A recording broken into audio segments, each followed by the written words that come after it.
You've seen the paintings, the travel posters, the marble halls bathed in sunlight. A Roman bathhouse, they say, was the height of civilization, a place of purity, ritual, and refinement. But what if I told you that beneath all that polished stone was something far stickier? Tonight, we're not stepping into a spa. We're stepping into a myth, one that smells faintly of olive oil and old sweat. Imagine it arched ceilings echoing with idle chatter, bronze taps dripping slowly, and a floor slick with moisture that never quite dries. They didn't use soap, not really. Just a curved metal scraper the strigil pulled across your skin, carrying with it sweat oil dust, and whatever your neighbor left behind. No rinsing between guests, no sterilization, just scrape, splash, and move along. Water was reused, warmed, and shared again and again. And the more bodies that came, the murkier the waters grew, clouded with ambition, ego, and grime. Yet they believed it made them clean, that stepping into steam somehow erased the day's filth, physical and otherwise. It didn't. It just shifted it from one man's back to another's bench. But that illusion, that warm, hazy veil, it worked. Still does in a way. Dim the lights. Let's ease into tonight's journey through the mist and marble. And try not to slip. You step in barefoot. The stone is wet, not damp, but slick. Your heel slides for just a second before finding its grip. Around you, skin. So much skin. Oiled backs, glistening shoulders, bodies reclined and lounging, like statues, only warmer. And more alive. It's crowded. The kind of crowded where elbows brush, where voices don't echo. They bounce off the domed ceilings, off the water, off you. The air is thick, not just with heat, but with scent. Olive oil, stale perspiration, mineral water that's been heated and reheated all day. Somewhere in that stew is the faint tang of metal bronze fixtures and strigils scraping against skin. That sound, a soft scrape, followed by a sigh, repeats over and over. It's oddly rhythmic, almost soothing until you realize what's being scraped off. Light pours in from a high, round opening. A single beam catches the mist, turning the entire bath into a glowing cloud. But even light can't hide the smudges, the faint oily film on the surface of the water, the slow-moving shadows beneath. You take another step. Water sloshes softly around your ankles. A man beside you runs a strigil across his chest, flicking the residue into the shared basin. No one flinches. Let me know what time it is, where you are, and whether you're listening from bed bath or somewhere in between. This was Rome's version of luxury, a shared tub of warm water, bare skin, borrowed heat, and invisible company. In Rome, bathing wasn't a chore. It was an identity. At the height of the empire, there were over 900 public bathhouses spread across the city. From tiny neighborhood spots to sprawling complexes like the Baths of Caracalla, these weren't just places to rinse off. They were Rome's version of social media gyms, libraries, and dating apps all rolled into one humid marble-clad space. You didn't just bathe to be clean. You bathed to be Roman. Senators discussed policy between plunges. Merchants negotiated deals while reclining in tepid water. Teachers gave philosophy lessons beside sweating walls. Even job interviews happened here, oil on your chest foot on warm tile, trying not to slip while impressing a patron. Baths were the place to see and be seen. Want to flirt? Head to the caldarium. Want to share a new poem? Find a quiet corner by the cold pool. Want to eavesdrop on gossip about the emperor's latest scandal? The changing rooms were full of it. The Roman mind drew a straight line between cleanliness and morality. Clean skin, clean soul, they believed. To let yourself stay dirty was to admit decay of body and worse of discipline. Bathing daily wasn't indulgence. It was duty.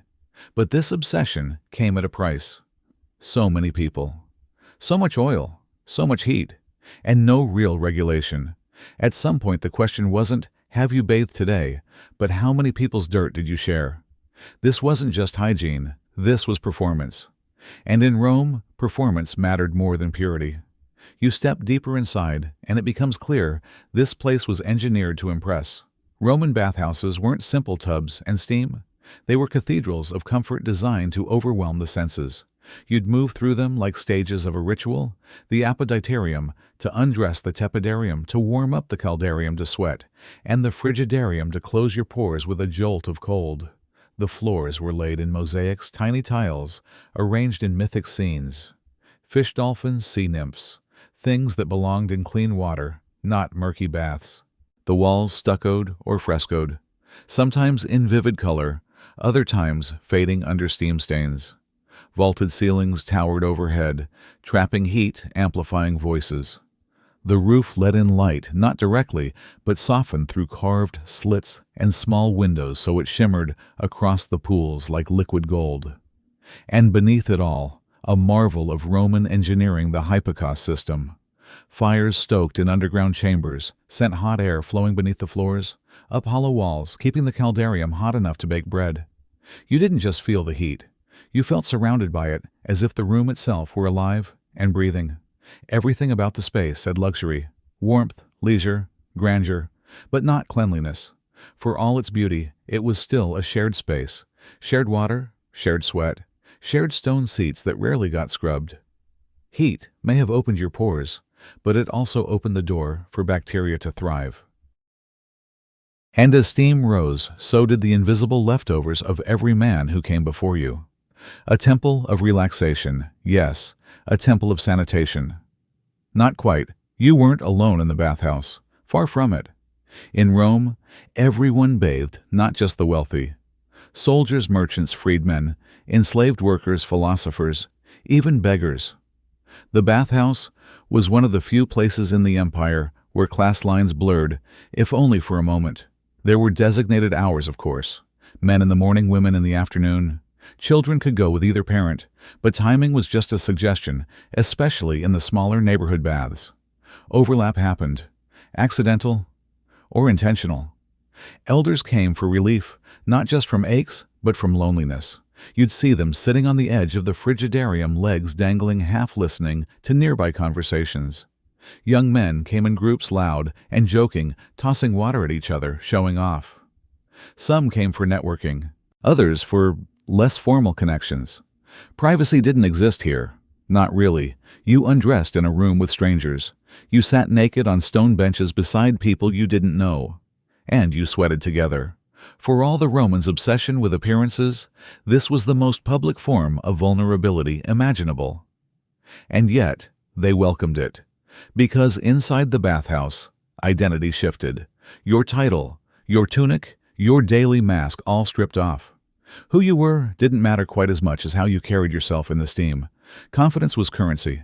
Conversation was art. Bodies just part of the decor. So when you ask, who went to these places? The real answer is everyone. And sometimes no one you wanted to sit next to. The water felt clean. It had to be. After all, it came from the mountains.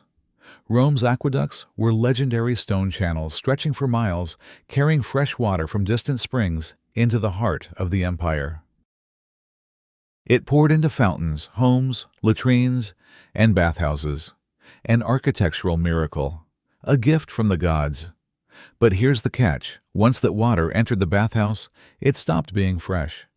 There were no modern filtration systems, no chlorine, no drains at the bottom of the pool, cycling liquid in and out. The water was collected in massive basins, heated, reused, topped off when low. A closed loop. The warmth that relaxed you also nurtured bacteria, and every time someone scraped oil and sweat from their skin, it floated and lingered. The aqueduct may have brought the water clean, but it didn't take it away dirty. Engineers designed beautiful inlets, marble spouts, lion-headed taps, but rarely outlets. Once the pool filled, it stayed filled. Only the most elite bathhouses drained and cleaned their pools with any regularity. Most they relied on dilution. Pour in more water. Hope it balances out. But even that couldn't erase the evidence. The film that shimmered on the surface. The occasional fleck of something. The slight change in smell from morning to evening, a little sharper, a little more human. And still they stepped in.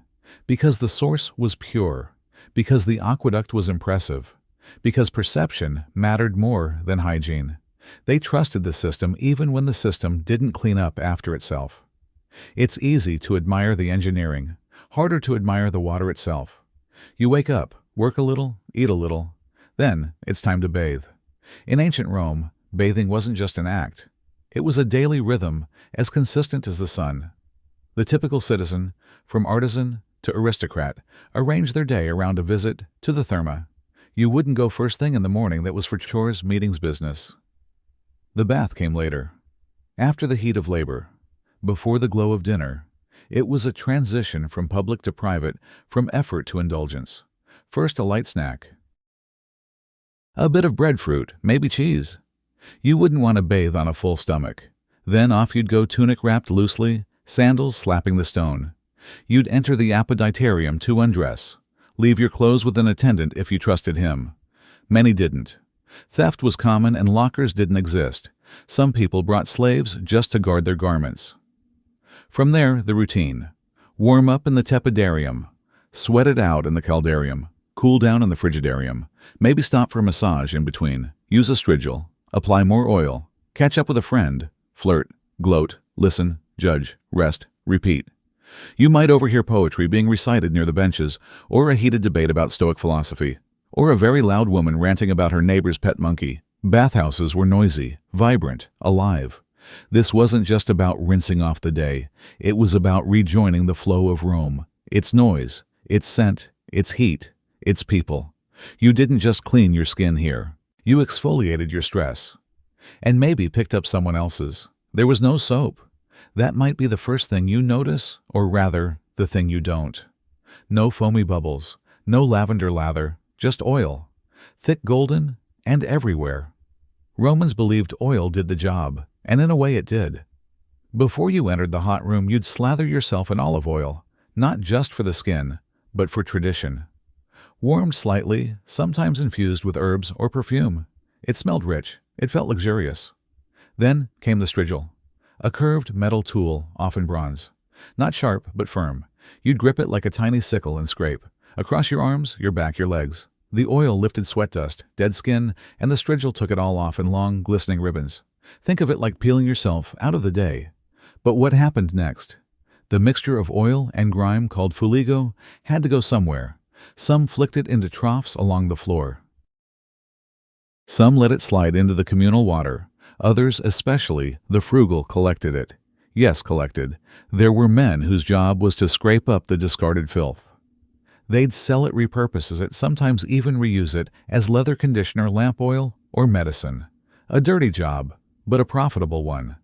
And so you have a room full of people scraping themselves raw, flinging the results into shared spaces, and a few clever folks bottling it up. No foam, no bubbles. Just oil, steel, and a belief what you pull off your body doesn't matter as long as it's not on you anymore.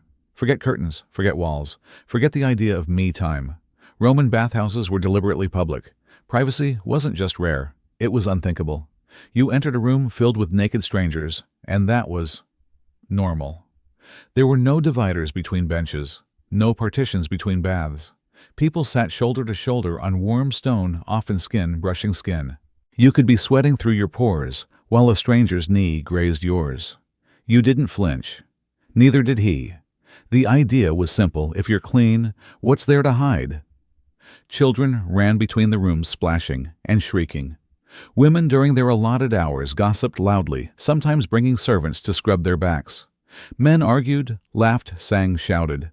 The sound carried easily. Marble and vaulted ceilings made sure of that. If someone farted, everyone heard it. If someone flirted, you heard that too. And still, Romans found it relaxing. Because this chaos wasn't just tolerated, it was desired. The bathhouse was community conversation contact. You weren't just washing your body, you were soaking in the city's pulse. No one brought a book to read alone. No one listened to music in headphones. No one turned away from eye contact. You bathed together. You lived together. You were Roman together. And if that meant brushing thighs with a senator or sharing a bench with a butcher, so be it. Just don't expect personal space. That was never part of the design. You're standing in a narrow chamber walls, sweating from steam, the floor warm beneath your feet. Around you, bodies glisten, not with water, but with oil. Thick, golden slick, smeared across shoulders, thighs, backs.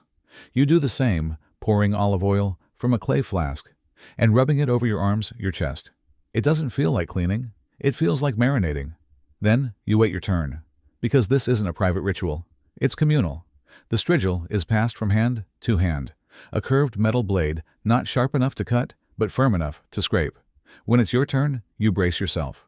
Not for pain, but for proximity. He steps behind you, the man who'll do the scraping. A stranger, maybe a friend, maybe a hired hand.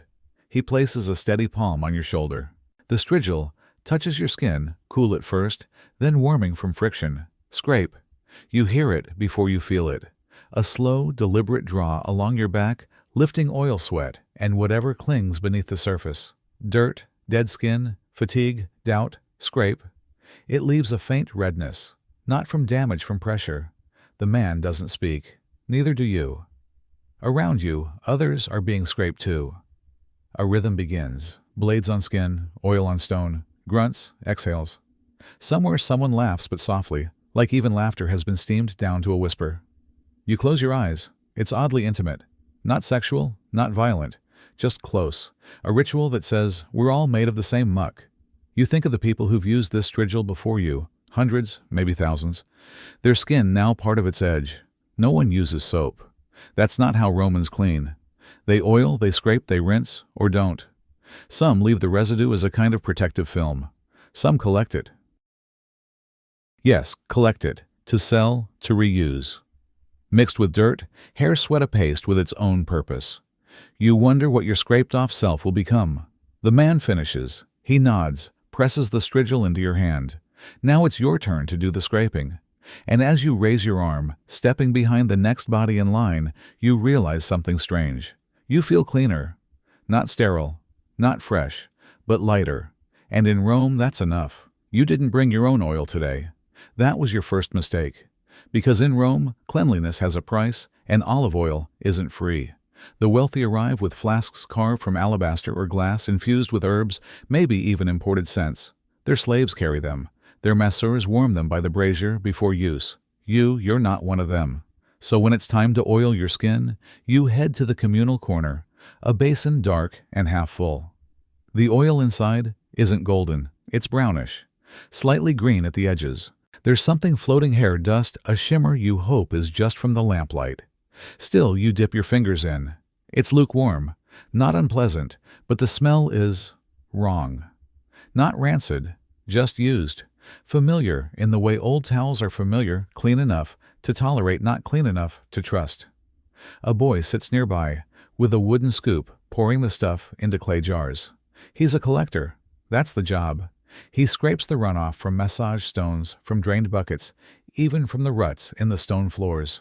He funnels it all together, lets it settle, then sells it back cheap, efficient, and quietly revolting. You rub the oil over your arms. It doesn't spread evenly. Some parts are thick, some gritty. You don't know where it's been, whose skin it's touched. You don't ask. Then comes the massage. The masseur doesn't flinch. He kneads your shoulders with practiced hands, rubbing the oil deeper. His thumbs glide, then catch on something tacky. Maybe an old scab. Maybe not yours. You feel heat, not warmth, friction. The oil doesn't soothe, it coats. And you start to understand, in this place, poverty lingers on the skin. The rich are scraped with fresh tools, oiled with scent, dried with linen. The poor, like you, reuse, repurpose, pretend. There's no shame in it. Not publicly. But there's a quiet understanding. A difference you feel every time someone looks at your strigil or watches you dip into the basin meant for second use. You watch a senator's son recline in the corner, his limbs glistening like bronze under polished oil. A slave oils his feet with a fresh bottle uncorked just for him. You glance at your own flask, empty, and in that silence you realize the cleaner you want to be, the more you must afford. But if you can't, you settle for what someone else has already scraped off. You step into the frigidarium, and the air shifts. Cooler, drier. A sharp contrast to the sweat and fog of the rooms before. Your skin, still warm, from the caldarium puckers, at the sudden drop. Goosebumps bloom across your arms. And then you see it. A long, curved bench of stone, stretching wall to wall. No cushions, no divisions. Just smooth marble, slightly damp, faintly glistening. And lined across it, like statues come to life, are bodies. 8, maybe 10. All naked, all seated close, skin on skin, shoulder to shoulder, and below bare backsides on cold stone. No towels, no partitions, no privacy. You hesitate, but there's no room to linger. A man behind you nudges forward. Someone else is already stepping around you to claim a spot. You scan the bench, no empty stretch wide enough for comfort. So you do what everyone else does. You slide in, between a merchant with broad hips and a younger man whose thigh is slick with oil. Your knees knock slightly, your side brushes a stranger's, and your bare flesh meets the stone-cold wet, unwelcoming. You flinch. The marble sucks the warmth from your skin, not just your legs, all of you. The man on your left exhales loudly. You smell garlic and wine. The man on your right adjusts his posture, his thigh now flush against yours. You try not to shift too much. Movement just spreads the damp. The bench holds heat poorly.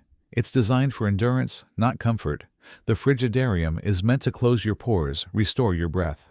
But here, squeezed between two sweating bodies, you feel anything but restored. Someone chuckles nearby. Another coughs. You glance down and notice a smudge on the marble. Oil dirt, you hope not blood. You shift again. Too late. You've already pressed against it. Around the room, conversations flicker like candlelight. Debates, flirtations, gossip. A senator discusses land disputes. A baker argues about grain prices. But none of it feels intimate, just noisy. You thought this would be a place to connect, to unwind. Instead, it feels like a shared silence filled with too much breath, too much scent, too much skin.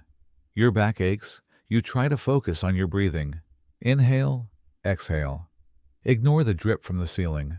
Ignore the sticky feeling where someone else's leg touched yours. Ignore the whisper of the man beside you, asking softly if the oil was too cold today. You don't answer, because in the frigidarium, closeness is mandatory, not meaningful. You lower yourself into the warm pool. At first, it feels divine. The water envelopes you, silky still, the perfect temperature. Not hot enough to sting, not cold enough to brace against. Your muscles sigh, your shoulders loosen. For a moment, you think this is why they come here every day. But then, you look. Just beneath the surface, a few strands of hair drift like seaweed. A sliver of something oily snakes across your chest, catching the light in a rainbow sheen. In the far corner, a clump is that lint-dead skin. You hope it's just debris. You stop moving. The warmth doesn't feel so clean anymore. The man beside you dips his head underwater. He emerges, snorts loudly, then, with the casualness of routine, clears his nose into his palm and dunks his hand back in. You flinch. But no one reacts, because in the Roman bathhouse, this is just water, and water is meant to circulate, not be replaced. The system is clever. Aqueducts feed the bathhouse from mountain springs, routing through cisterns and channels. The pools are filled, then reused, filtered only by time and gravity. The dirtiest water settles at the bottom. What floats, floats. It's not changed daily, not even weekly in some cases. Historical accounts mention cleaning schedules every few days, sometimes longer. Slaves are tasked with scooping debris, scrubbing tiles when ordered. But the baths don't drain often. Not fully, too costly, too complex. And so you share this water. With hundreds, maybe thousands. You try to still your body. Every movement disturbs the surface, sends someone else's skin cells drifting toward you. You become hyper-aware of your pores, of how open they are, of what might be seeping in. The water smells faintly herbal, or is that just decay, masked by time?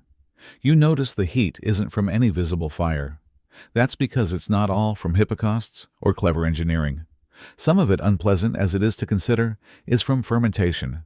Bodies, sweat, oil, waste. The bacteria feast in the warmth, thriving in the very place you've come to feel clean.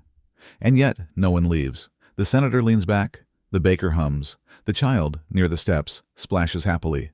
Because the illusion is stronger than the discomfort. This water feels safe, feels sacred, until you realize you are not soaking alone. You are marinating in a communal broth, aged daily, stirred hourly. You needed to go. After the oil, the strigil, the frigidarium nature calls. So you slip out of the bath and follow the corridor, feet padding along damp tile until you reach the latrina. It's not what you expect. No doors. Just a long stone bench punctuated by oval holes. Beneath it, water flows slowly, a channel cut into the earth, fed by runoff. The sound of it trickling is not unpleasant. But then you see it. in a shallow basin nearby a stick, and at its tip, a sponge, soaked, dark and dripping. Its texture bloated like fruit left too long in water. The wood is stained and smooth, worn down from years of hands. It's the tersorium, the Roman solution to toilet paper. You glance around. There are others here, sitting, talking, casual. One man finishes, reaches for the tersorium, dips it briefly in a nearby bucket of vinegar, water wipes, and sets it back. For the next, no rinsing under running water, no soap, just vinegar, sour, weak, shared. You stare at the bucket. The vinegar is cloudy. Something's floating in it, a hair, a seed. You hope it's just herbs, but you don't look too long. The smell rises slowly, not foul, but sharp. A mix of fermented wood, old brine, and something unplaceable. You crouch awkwardly. The stone is cold beneath you. You try not to make eye contact with the man beside you. Then you reach for the stick. It's damp. Heavier than you expected. Your fingers brush the sponge. It's warm. Not from the water. From use. You hesitate. Your mind races. Who used this before you? A soldier, a senator, a child with unwashed hands. You can't know, and somehow, that's worse. It becomes a moment of trust or surrender. You wipe, quickly, mechanically, and you place it back. Not proudly, not shamefully, just routinely. Because here everyone shares. Not just space or steam, but hygiene. Or the lack of it. And every time your hand touches that sponge, you touch dozens of others. Not metaphorically, physically. There is no soap, no bleach, just vinegar and hope. And when you return to the bath freshly cleaned, no one knows. No one asks. They've done the same. And somehow, that's what makes it feel normal. You push open the low wooden door, and heat greets you like a hand to the chest. This is the caldarium, the hottest room in the bathhouse. The air is thick, not just with temperature, but with moisture. Steam coils in the corners. It clings to the arches, beads along the ceiling, and rolls off your skin before you've even stepped fully inside. Within seconds, you're damp. Within minutes, you're dripping. You take a few slow steps. The floor is warm beneath your feet. Not hot, but alive, pulsing with the ghost of the fire beneath.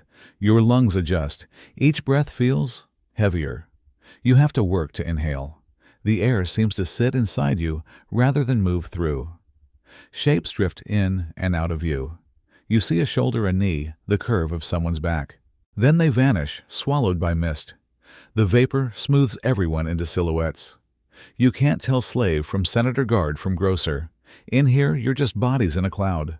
There are no hard edges, no direct eye contact, just warmth, just proximity. And in the haze, voices soften. You hear murmurs, hushed words, phrases that rise and fall like waves. Not arguments, not jokes, something quieter. The kind of talking people do when they think no one is really watching. Because in this room, no one really is. A hand brushes your side. You turn nothing, just mist. Then a voice just behind your shoulder. You've been here before, haven't you? You don't answer right away. You're not even sure who asked or why. You take another step, sit along the warm stone edge. Let the sweat bead at your temples and slide into your ears. Around you, others lean close, whisper, a laugh too low to place, a name barely spoken, a secret maybe. The caldarium isn't just heat and healing. It's suggestion. It's invitation. Some come here to sweat, others to speak out of earshot, but never alone. Some to touch. A brush of fingers, a thigh pressed too long against yours. And no one ever says anything. Not clearly. That's part of the spell. You sit still, eyes forward, watching the mist shift. Someone sits beside you. Doesn't speak, but their presence is felt knee to knee. You realize then this isn't just a bath. It's a theater of blurred edges, where identities melt with the steam and desire hides behind heat. The person beside you leans in slightly, then rises and disappears into the white. You never saw their face, and you're not entirely sure. You want to. The bathhouse is loud in a soft way, not with shouting, but with layers of conversation. Words slide through steam. Whispers bounce off stone. You don't always mean to listen, but the walls carry voices, whether you ask or not. As you soak in the tepidarium, a man leans just slightly toward his neighbor and says, "Did you hear Marcus didn't go home last night?" His voice is casual, but his tone is bait. The other man raises an eyebrow. They exchange a glance. You pretend not to notice, but now your ears are tuned in. And you're not alone. Around you, fragments drift like flakes in the water. The senator's daughter was seen with a slave. They say General Tullius is hiding debts. He bribed the judge, of course. The steam doesn't muffle sound. It preserves it, carries it, makes it feel intimate, like secrets passed in confidence. But here's the trick. Nothing stays secret. Not in Rome, not here. This place, naked, oiled, half-lit, is where reputations soften faster than skin, and gossip like oil spreads. You shift on the stone bench. A man on your right is telling a joke, but you only half hear it. You're still wondering if the Marcus they mentioned is the one from the fish market or the magistrate. And if he didn't go home, where did he go? Behind you, laughter. In front, a hush. Someone mutters, "Careful, his cousin is over there." You turn your head slowly, pretending to stretch your neck. Eyes dart subtle. No one wants to be seen listening. But everyone is, because in the bathhouse, there are no robes, no titles, just bodies and voices. And words once said float. You can't gather them back. There are no walls to protect secrets, just mist and ears that can't be closed. You hear a name, then a date, then a sum of money. You're not involved, but now you know. And now that you know you're part of it, a node in Rome's web of whispers. Someone asks you a question. You smile, nod vaguely, give no opinion. That's safest, because here sharing a bath is one thing. Sharing an opinion, that can follow you home. You realize something sitting half submerged in lukewarm water, surrounded by the chatter of men and the echo of secrets. Bathing in Rome isn't just about undressing your body. It's about shedding your privacy. You step out of the steam, skin, flushed sweat clinging to every inch of you. The air outside the caldarium feels cool in comparison, though your body still pulses with leftover heat. You look around, dripping, searching. And then you spot it, a linen towel folded and placed in a communal basket near the wall. You didn't bring one of your own. Not everyone does. You approach slowly, trying to choose the least offensive option. Some are damp. Some are damp and stiff. You pick one that seems dry-ish, only to find that it's damp in the middle, as if someone had wrung it out and folded it again. You press it to your face. A mistake. The cloth is coarse, unforgiving. It scrapes rather than dries. Worse, there's a lingering scent, not strong, but unmistakable salt. Not the kind from the sea, the kind from skin, worn skin, stranger's skin. It smells of dried sweat, faint oil, and something slightly sour, like damp laundry, left too long in a dark corner. Still you wipe. Because what else can you do? You rub your shoulders, your chest, the backs of your arms. The towel leaves behind fibers. It also picks things up, you can feel it. A strange film, a sense that instead of cleaning, you're smearing the day's history across yourself. A man nearby glances your way. He sees your towel, nods, and says casually, "Don't drop it." You raise an eyebrow. He steps closer and murmurs, "If you drop the towel, don't pick it up." You want to ask why. But you already know. Because towels here are like everything else shared, but not just for drying. Some use them to wipe sweat, others to blot shaving cuts, others still to mop. Things better left unspoken. And sometimes, especially if a towel hits the floor, it doesn't come back up clean. You look down at the linen in your hands. You notice a stain along the edge. Pale brown, almost invisible unless you're really looking. You weren't really looking before. Now you are. You fold the towel in half, then in half again, trying to forget what you've touched, trying to imagine it's just rough cotton, just water, just routine. You finish drying, hang it where you found it, and walk away slightly drier, but not cleaner. In the Roman bathhouse, cleanliness is not a guarantee. It's a gesture, and sometimes that gesture comes wrapped in someone else's sweat. You sit in the tepidarium, eyes closed, body still. The stone beneath you is warm, smooth, neither too hot nor cold. Around you, a dozen others do the same. Some recline, some murmur, most just sit. It should feel peaceful. It almost does, but your ears don't shut. And in this room, sound doesn't sleep. First, there's the scrape, soft but sharp, of a foot against stone. Someone nearby is filing their heel with a rough brush. The rhythm is inconsistent, like sandpaper dragging across a wet wall. Then the wet slap of skin against skin. Not violent, just the echo of someone shifting their thigh, peeling slowly from the bench. A cough. Close. You open one eye, then close it again. The man to your left hasn't stopped coughing since you arrived. It's dry, persistent, the kind of cough that doesn't ask for attention but demands it anyway. A voice rises. Not a conversation, not exactly. Someone is reciting a poem, a verse. The cadence is ancient, the syllables lilting in a way that suggests memory. It bounces off the curved ceiling and returns, warped as if sung by the walls themselves. And then giggling. Two younger bathers across the room share a joke. Their laughter is brief hushed, like they know it doesn't belong here, but can't help themselves. Your own breath feels louder than usual. You try to control it, but the steam amplifies everything. Even the exhale of your nose sounds like wind through a tunnel. A drop of water hits the floor with a plip. You hear it, you feel it. There's no music here, no lute or lyre. But it's still a symphony, built of bodies.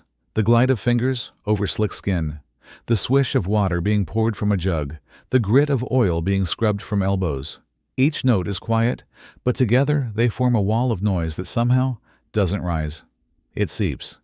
You realize the air isn't just full of heat, it's full of presence, of life, and you can't block it out. Because these aren't just sounds.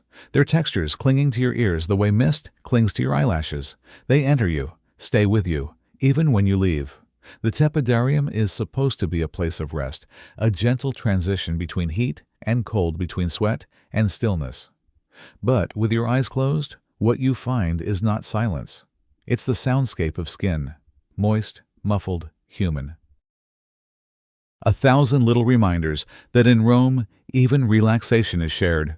Every exhale, every scratch, every whisper. The bathhouse empties slowly as the sun begins to dip. One by one, the voices quiet. Sandals slap the stone floor. Final splashes echo from the frigidarium. Eventually, only a few stray attendants remain, and you. You linger in the tepidarium, wrapped in a thin linen, watching the mist begin to clear. The steam is thinner now, the light from the high windows casting long, slanted shadows. Then you hear it. Scrape, scrape, scrape. A steady, deliberate sound. Coming from the far end of the room near the drains. You glance over. A man is crouched low beside the stone bench. He isn't a bather. He wears no towel. Just rough cloth, tied at the waist. In his hand is a long-handled brush. Bristles worn, stained darker than they began. He isn't scrubbing to clean. He's gathering. With each stroke, a soft pile forms at the edge of the drain, a mix of grayish sludge, pale flakes, dark strands of hair, and the sheen of used oil. Dead skin, sweat, dirt. What the Romans called smegam da balne, the waste of the bathhouse. The man works silently, pushing the paste into a small pail. He moves methodically, without disgust, as if this were a craft, a ritual. You shift, watching from the shadows. You want to ask why, what happens to that? But you already suspect. Some texts mention its use in ointments, balms, even though no one likes to say it aloud as an additive in cheap massage oil, for those who can't afford fresh, for those who don't ask questions. You think back to the oil used on your back earlier, the way it smelled, slightly sour, the way it clung to your skin even after the rinse. You look again at the man. He doesn't look up, doesn't greet you, just keeps collecting. Scrape, scrape, tap, into the bucket. There are no records of his name, no statue for his labor, no mention in grand Roman texts, but every day he comes. Every night he cleans and collects what others leave behind. You wrap your towel tighter. The stone beneath your feet feels colder now. You wonder how many others have had their skin scraped clean, only to become part of someone else's massage the next day. Cleanliness, you begin to realize, was never the point. It was circulation. What's removed from one body is reused on another. In Rome, nothing is wasted, not even you. You step into the frigidarium, the cold room. Immediately the chill licks at your skin. Goosebumps rise along your arms. The air here is different, not just colder, but clearer, thinner. The steam doesn't hang as thick. Instead, it dances low to the ground, mixing with the condensation on stone. You move toward the edge of the cool plunge pool water, rippling gently. Others are here too, scattered half-submerged arms, resting along the sides. No one speaks loudly. Voices don't carry here, like in the caldarium. They're closer, softer. Your body adjusts to the cold, but your senses sharpen. That's when you feel it. A glance, brief, but deliberate, from across the water. A man perhaps your age, perhaps not. He doesn't look away quickly, just holds your gaze for one moment too long, then returns to the water. Your heartbeat stirs, unsure whether from temperature or tension. You wade in careful. The water reaches your waist, your chest. A sharp inhale, cold, bracing. You take a place along the opposite side, your back against the wall. You close your eyes, pretending to rest, but you hear it, the soft splash of someone moving closer. And then a whisper. Not to you directly, not quite, but loud enough. Colder than the Tiber, but not as lonely. You turn your head, and there he is again, the one who looked, now closer.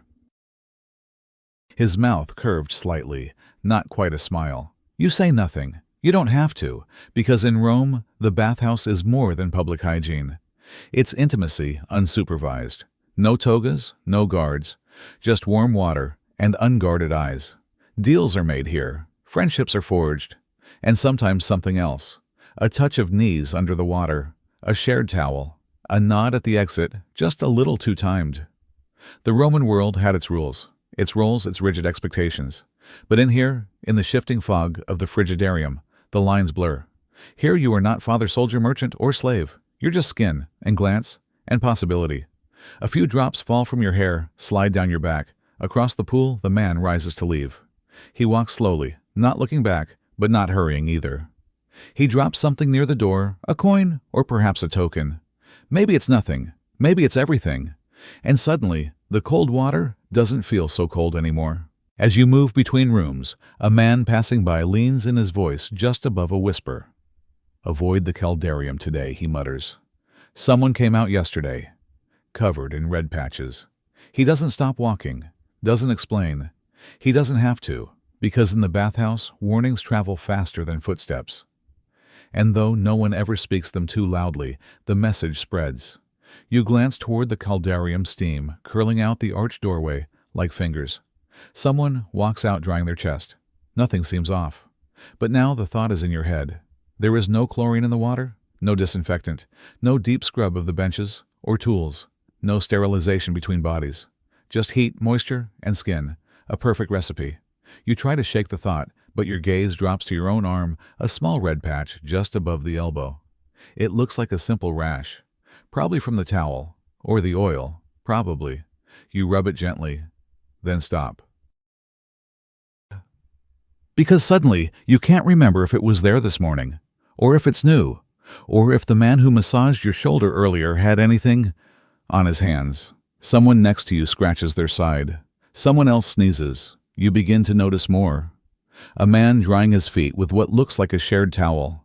A child dragging their fingers along the wet stone, then putting them in their mouth. A woman brushing her hair, pulling loose strands into the pool without realizing. The water looks clean, but it's not, because clean is an illusion in Rome. Warmth encourages relaxation and also growth. Fungus thrives in these corners. So do mites and bacteria. Tiny colonies feeding on sweat oil and skin cells of which there is no shortage. You suddenly remember that strange sour oil someone used on your back earlier. The slight itch that followed. You scratch again and stop again. Because now you're not scratching ignorantly. You're scratching with awareness. Someone catches your eye. He smiles faintly as if to say, yes, we all know. But no one ever talks about it. You came here to clean yourself, to shed the day, the dust, the city. And maybe you did. But in return, the bathhouse gave you something else. Something invisible. Something you may not even know you've taken until tomorrow, or the day after that. In Rome, you don't just leave the baths with softer skin. Sometimes you leave with something that stays longer. Something that itches in the night. You always thought steam was a cleanser. That the warmth would open your pores, flush the toxins, help you feel lighter, newer. That the mist swirling in the caldarium was like a second skin, washing away what the eye couldn't see. But you were wrong. Steam doesn't just release, it absorbs. And so do you. You sit on the edge of a stone bench, wrapped in the dense vapor. It clings to your face like wet silk. Every breath you take feels heavier than the last. Not sharp, not hot, but thick, like breathing through a cloth soaked in warm oil. The scent is hard to name. Not unpleasant, but deep. Like skin, and sweat and yesterday's arguments. Like old olive oil warmed again and again, like a room that remembers too much. You run a hand down your arm. It's slick, not with water exactly, but with something. A blend of your own sweat and the room's history. The very air seems to press into your pores, not out. And suddenly, the truth hits you. The steam isn't carrying things away. It's pushing them in. The particles floating in this mist, invisible but alive, are not leaving your body. They are entering it, through the open pores, through every inch of softened skin. The dead cells, the oils, the debris, all of it lingers waiting for skin to welcome it in. Someone coughs nearby. The sound echoes off stone, muffled by mist. You hear a chuckle, a whisper, the gentle splash of a ladle pouring water over hot stones. The hiss is sharp but short. The heat intensifies for a moment, and with it, the weight of the room. This is not a place where things vanish. It is a place where things settle. Secrets once spoken don't float away. They get caught in the droplets, condensed along the arches, pooled in the corners of the room. You wonder how many confessions the air has heard. How many names have been whispered under breath and still hang somewhere above your head unseen. You exhale. It feels like offering a piece of yourself to the fog, and you realize not everything that evaporates is forgotten. Some things, once released, don't leave. They cling, just like the steam, just like the sweat, just like the feeling that maybe, just maybe, you are cleaner on the surface, but not beneath it. You notice him only because he doesn't move like the others. While bathers shift from caldarium to frigidarium, chatting, laughing, scrubbing, soaking, he glides between corners. Quiet, intentional. A small wooden box hanging from a strap across his chest. He doesn't shout, just murmurs, barely above the hum of conversation. Oil for clean heads. Scented, soothing. At first, you think he's selling perfume or massage oil. But then you catch the other words, quieter, clipped against lice, for the scalp. Very effective. Your eyes follow him. He stops near a pillar where the light is dimmer. A man walks past, hesitates, then circles back. The two exchange a look. The vendor opens the box slightly, just enough to reveal a small clay pot and something wrapped in linen. Coins pass hands. No one else seems to notice. Or maybe they do, and choose not to react. You've heard of this before. That in bathhouses, lice spread fast. Shared towels, shared cushions, shared headrests, stone and wood alike, never wiped, never personal. You think back, just 10 minutes ago, you leaned your forehead against a cool stone slab, catching your breath. You think about how many others might have done the same, and now your scalp itches, probably imagined. But still you scratch lightly, casually, like it's nothing. The vendor moves on his steps, soft and practiced. He never pushes. He doesn't need to. The itch sells itself. You notice something else now. A few men with freshly oiled hair, not perfumed but medicated. One avoids eye contact. Another tucks a small pot under his towel. No one wants to talk about it, because lice don't come from luxury. They come from closeness. From skin, near hair, from resting your head, where someone else did, just yesterday. And in the crowded ecosystem of a Roman bathhouse, there is no real privacy. Not for secrets, not for scalps. You run your fingers through your hair again. Nothing. Still, the doubt lingers. That maybe what touched your skin wasn't just stone, but memory. Residue. The echo of someone else's discomfort. You look around, and for a moment the bathhouse feels different. Not grand, not indulgent, but a breeding ground. Warm, moist, perfect. The vendor disappears into another room. His voice faint, now, for the clean, for the careful.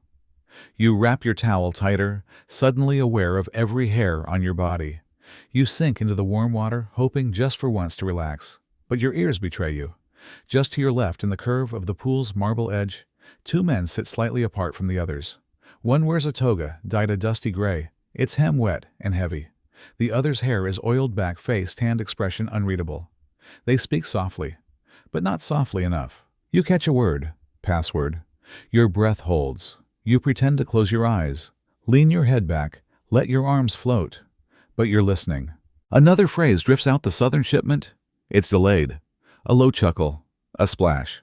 One of them shifts, reaching for a cup of wine left beside the stone ledge. There are no guards here. No scribes, no witnesses. Just warm water and steam. A perfect place to speak the unspeakable. No walls to echo the wrong name. No scrolls to be stolen. Just skin and sweat and understanding. You peek through slitted eyes. The man in gray glances around, not nervously but routinely, like he's done this before. He lifts a hand under the water, and a small leather pouch disappears from his palm to the others. Their shoulders touch. A moment later, the pouch is gone. So is the tension. They laugh casually now, and dip lower into the water. Conversation turns to olives, to weather. As if nothing had passed between them but friendship. But you know better, because you've seen the way power moves in Rome. Not through proclamations, but through quiet gestures in loud rooms. Here in the bathhouse, nothing is written, but everything is understood. The man next to you, the one who just smiled and asked about your family's vineyard, may have bribed a senator 5 minutes ago. The old man across the room may be a judge relaxing before sentencing someone to death. The boy delivering towels may carry secrets heavier than the buckets of oil. And you, sitting among them half naked, trying to unwind, realize you are not in a sanctuary. You are in a marketplace, not for goods, but for favors. And while you search for peace in the warmth of the bath, others are negotiating power one whisper at a time. You lean back, close your eyes again, but not to rest. Now you're watching differently, because here the water doesn't just cleanse, it conceals. You hear it before you see it, the slap of bare feet on wet stone, light and fast. A small boy, no more than 7, races along the edge of the pool, arms flailing for balance. His legs are thin, his step reckless. For a moment he slips, a sharp gasp escapes the crowd, but he catches himself just barely. The boy laughs. No one else does. His mother sits on a bench nearby, wrapped loosely in a damp linen cloth, deep in conversation with another woman. She doesn't look up. You glance around. Others noticed. A few pairs of eyes followed him, narrowing slightly. But no one says a word, because this is Rome, and the bathhouse is public. No age limits, no lifeguards, no signs saying no children beyond this point. Just heat, humidity, and whoever can pay the entry fee. The child climbs onto a ledge and cannonballs into the warm bath, sending a splash across your shoulder. He surfaces, giggling mouth, open eyes, wild with joy. But you don't smile, because you know what's in this water. You've seen the oil slicks, the flakes of skin, the old men whispering about bribes, the quiet flirtations, the shared sponges. The towels you wouldn't even touch with gloves, and you watch this child swim in it like it's just water. It's not just discomfort, it's dissonance. Something about it doesn't belong. You remember being that age, or at least you think you do. It blurs now, but you wonder if you had come here back then. What would you have seen? Would you have noticed the strange smells, the tired faces, the hands lingering too long on shoulders that didn't ask, maybe it's better you didn't. Maybe some spaces shouldn't feel normal too young. The boy splashes again, this time closer to an older man who doesn't hide his irritation. The child laughs. The man turns away. You watch as the boy pulls himself out of the water and runs again, nearly slipping on a patch of moss. No one stops him. Not his mother, not the attendants, and not you. Because what would you say? That this isn't a place for children, that he should wait until he's older to see what people really do when they're naked and pretending they're clean. You lean back and close your eyes, but not to rest. This time to forget, because even you standing here as an adult feel like you saw too much. And somehow, watching that child in the bath makes you wish someone had shielded you too. You rise from the bath skin, warm limbs heavy, and then it happens. Your foot slips, just a little. A small skid, forward a twist of the ankle. You catch yourself barely heart-pounding as your heel skims the wet stone. The movement is quick, almost invisible to others. But you feel it, that jolt of fear that comes not from pain, but from the almost. The floor beneath you is slick, stone worn smooth by generations of feet, now covered in a thin sheen of moisture and something else, a whisper of green. Algae perhaps, or mold, or the residue of oils too long left to soak into cracks. You step again carefully, toes gripping heels hovering, and that's when you see it. A single sandal abandoned near the edge of the frigidarium, half submerged in a shallow drainage channel. Leather darkened by damp. One strap twisted unnaturally, as if it had been stepped out of or slipped off in a hurry. Next to it, a faint smear on the floor. A trail leading toward the corner where a man now sits, rubbing his elbow, avoiding eye contact. No one helps him up. Because in here falls are a quiet shame. They are not dramatic, just embarrassing. The sandal stays where it is. No attendant retrieves it, no friend claims it. It becomes part of the scenery, like a warning. Or an offering. You imagine trying to pick it up. Would your fingers slide on its wet surface? Would someone think it was yours? Would it slip from your grip again, so you don't? Instead, you keep walking slowly, deliberately, muscles tense, eyes scanning for uneven patches, for puddles, for the sheen that signals danger. Because in the Roman bathhouse, even relaxation has a price. It is not just about cleanliness. It is about balance, about learning how to move through a space designed for comfort but built without caution, where oil pools, towels fall, and soap never existed. Each step is a calculated risk. And yet the place is full, because no one wants to admit that the elegant caldarium with its arches and domes is really just a slippery stone chamber, echoing with the sounds of near accidents. You reach for a pillar for support. The surface is cool, wet, familiar. You exhale. You didn't fall. Not this time. But you realize, as you glance back at the lonely sandal, that history is full of people who did. Not always hard, not always loud, but often when they thought they were finally at peace. You're about to lower yourself into the pool when something makes you pause.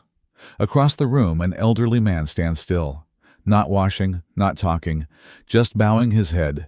His eyes are closed, his lips move barely, a whisper you can't hear yet somehow feel. He's not alone.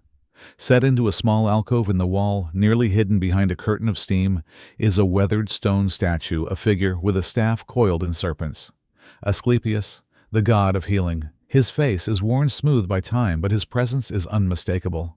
Someone's placed a small clay oil lamp at his feet. The flame flickers, casting soft amber light across the man's face. A thread of incense smoke spirals upward, faint, fragrant, disappearing into the dome above. You hadn't noticed it before. You'd thought this place was just for scrubbing and sweating, for gossip and bribes. But now you see it differently. For him, and maybe others, this is more than hygiene. It's ritual. He finishes his prayer and steps forward, slowly with care. The water laps at his ankles. He closes his eyes again before submerging, like crossing into another realm. And you wonder, did he pray for health, for forgiveness, for something to be washed away, not just from his skin, but from his soul? Because the Roman bathhouse, despite its mess and murk, was also a place of hope, a space where body and spirit met, where sweat might carry sins, where oil might seal intentions. You look around again at the flickering shadows, the faint scent of burning herbs, the reverent hush in this one corner of an otherwise noisy world, and something shifts inside you. Yes, the stones are slippery. Yes, the water is shared. Yes, the towel smells of old skin and damp days. But even here, perhaps especially, here people reach for the divine. They bring their aches, their regrets, their small fears and private illnesses, and offer them to a God carved from marble, standing watch through every scrape and sigh. You take a breath, not just of steam, but of stillness. And when you step into the bath, it's no longer just to clean your body. It's to remember that even in the filthiest places, someone is always looking for purity, even if it's just in a whisper, even if it's just a moment. You're slipping back into your tunic, towel damp and clinging when you hear it. A faint rustle like dried leaves being shuffled, then again closer. A quick patter, a scurry, coming from beneath your feet. You freeze, one sandal, half on ears, straining. The attendant, a wiry man with a stained linen sash, glances toward the sound. He doesn't flinch, just mutters almost to himself, probably rats. Under the hypocaust again. Your stomach tightens. The hypocaust, the marvel of Roman engineering, the pride of the empire, is the very system that warms these baths. A network of hollow spaces and flues beneath the floor where fire heats the air that rises up, warming the rooms above. But it turns out, it doesn't just carry heat. It shelters life too. Uninvited life. You glance down at the patterned tiles beneath you, smooth, ornate. But now you picture what's under them, a dark, musty warren of brick pillars and ash, and tiny feet running. Rats. You imagine their pink tails, their twitching whiskers, their sharp claws clicking softly as they dart through the warmth, nesting in the ashes, chewing on fallen bits of linen or oil-soaked rags. They don't fear the heat. They thrive in it. And as you stand there, bare feet, pressed to the very floor they crawl beneath, a shiver crawls up your spine, not from cold, but from proximity. Because now, the hiss of the steam feels different. The warmth on your soles isn't just ancient ingenuity, it's shared. You're basking in the same heat that cooks rat droppings and forgotten food scraps.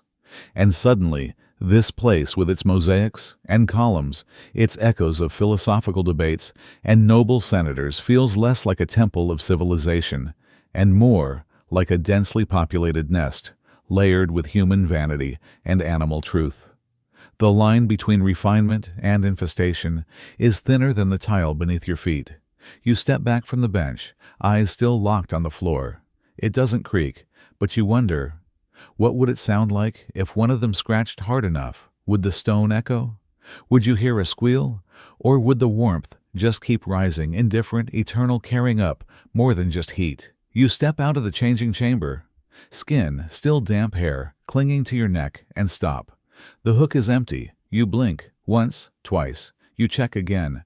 Your toga is gone. It was right there, carefully folded, placed just beside your sandals.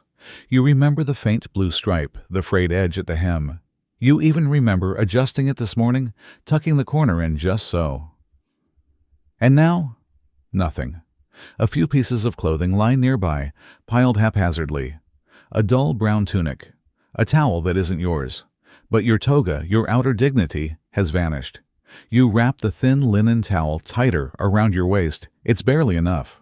Not for modesty, everyone here has seen skin, but for identity. The toga is more than fabric. It's class, citizenship, a statement of who you are and where you belong. Without it, you are just one more wet body in a sea of others. You scan the crowd. Did someone take it by mistake? Or was it not a mistake at all? The thought simmers. In a bathhouse, there are no lockers, no guards, no assigned cubbies. Clothes hang on pegs or lie in corners. And while most respect the code, some see opportunity in the steam. You move through the crowd barefoot, the towel clinging, as you pass between half-dressed men and drying limbs. No one looks at you directly, but you feel the glances, the silent recognition. You're the one without. And in here, that's a kind of nakedness even more unsettling than being unclothed. You ask a boy near the water bucket, "Have you seen a white toga folded?" He shrugs. You approach an attendant. He waves vaguely toward the pile of forgotten garments. "Check again," he says. You do. Still gone. The chill creeps in, not from the air, but from the shift in how you're perceived. A man without his toga is a man without status, without proof. And in the communal fog of Roman baths, where everything is shared oil, benches, secrets, even clothes become part of the blur. You clutch the towel tighter. It smells faintly of someone else's soap, or maybe someone else's sweat. You wonder who's wearing your toga now. Is it draped across someone's shoulder, mistaken for theirs? Or worn deliberately as a mask? You'll never know. You walk toward the door, head high, despite the chill. Clean skin, yes, but beneath it, a touch of exposure that no amount of oil can cover. You lie face down on the warm stone slab breath, shallow towel barely covering your hips. Your skin, slick with oil, glistens in the dim light. The room smells of rosemary and sweat of clay and heat. Somewhere in the distance, water drips slow, rhythmic, like a metronome for the body. Then hands, large ones, calloused, firm.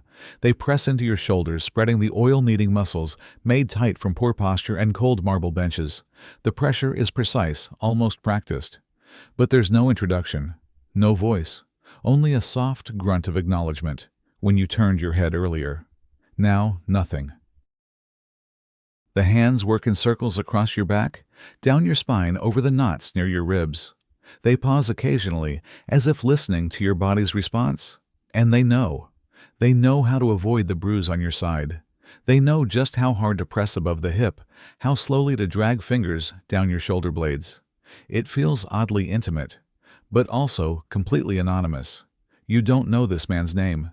You never saw his face. You try to picture him, maybe an old slave, trained in the art of touch. Maybe a young apprentice.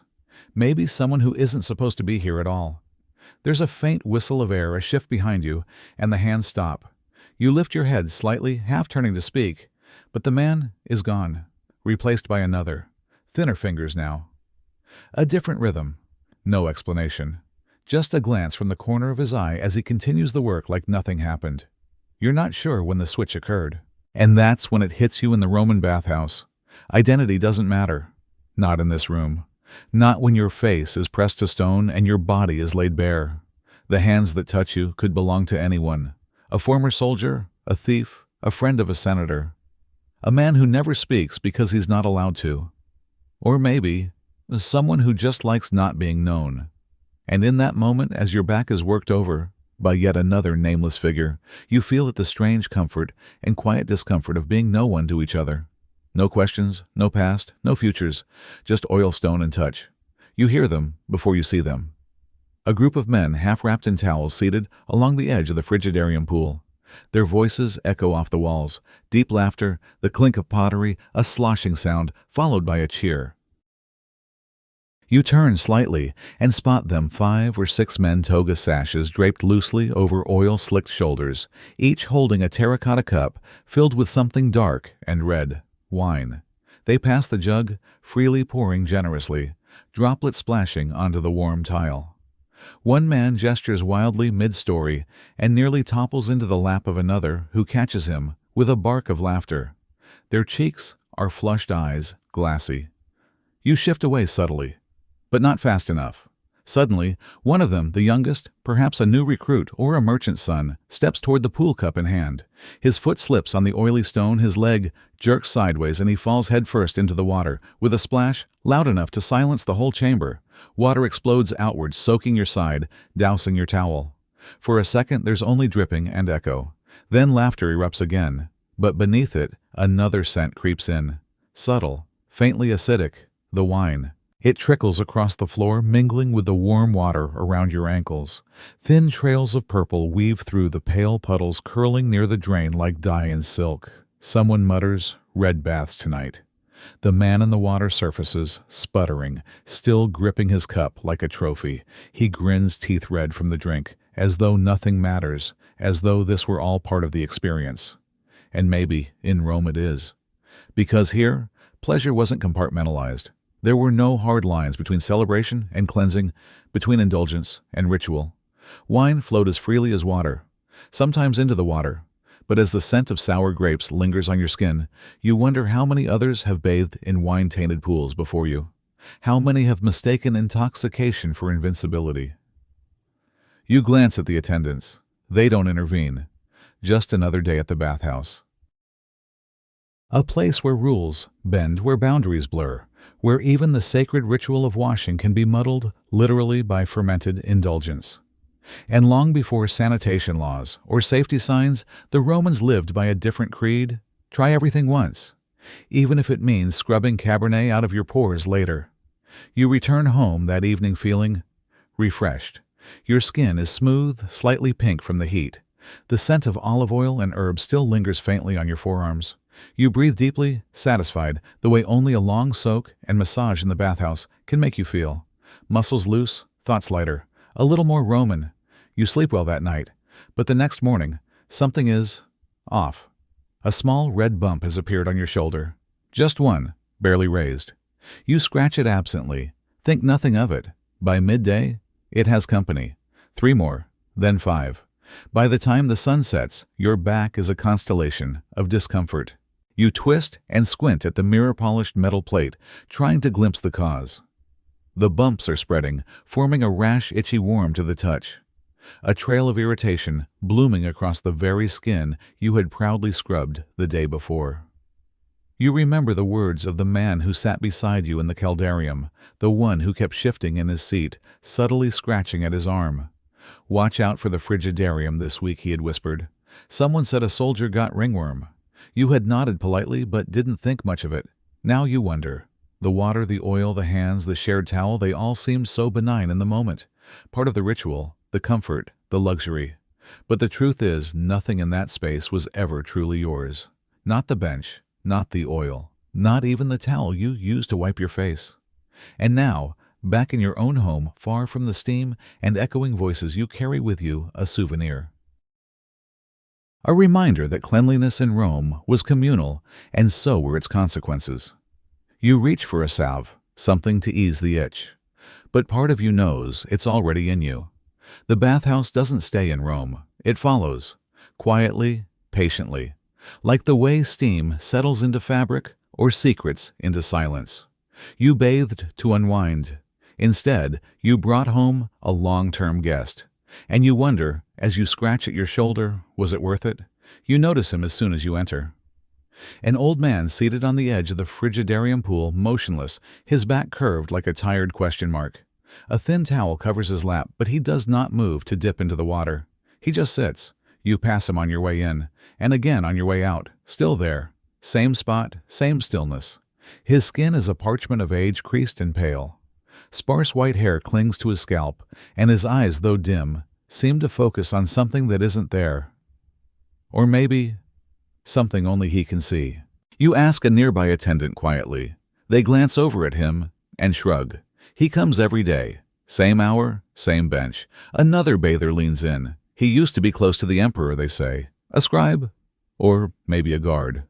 No one knows for sure anymore. You look again. He doesn't carry soap. No oils, no towel for drying. His feet stay planted on the warm tile. The steam swirls around him, wrapping his frail frame in ghostly wisps. But he is not here to bathe. He is here to remember, to sit in the heat and listen to the sounds that once meant life. The slap of water, the scrape of strigil on skin, the soft gossip echoing beneath stone arches. Sounds that, to him, aren't background noise, but memories, made audible. You wonder how many faces he's watched blur into the mist over the years. How many young men walked past him without noticing as you almost did. How many secrets he's overheard and silently stored away like old coins in a forgotten pouch. He turns his head slowly, not to look at you but at a spot in the mist. His lips part slightly, not to speak but to breathe in deeply. The scent of olive oil, sweat, damp stone, the past. And in that moment, you realize this isn't just a bathhouse to him. It's a monument, not to marble, but to memory.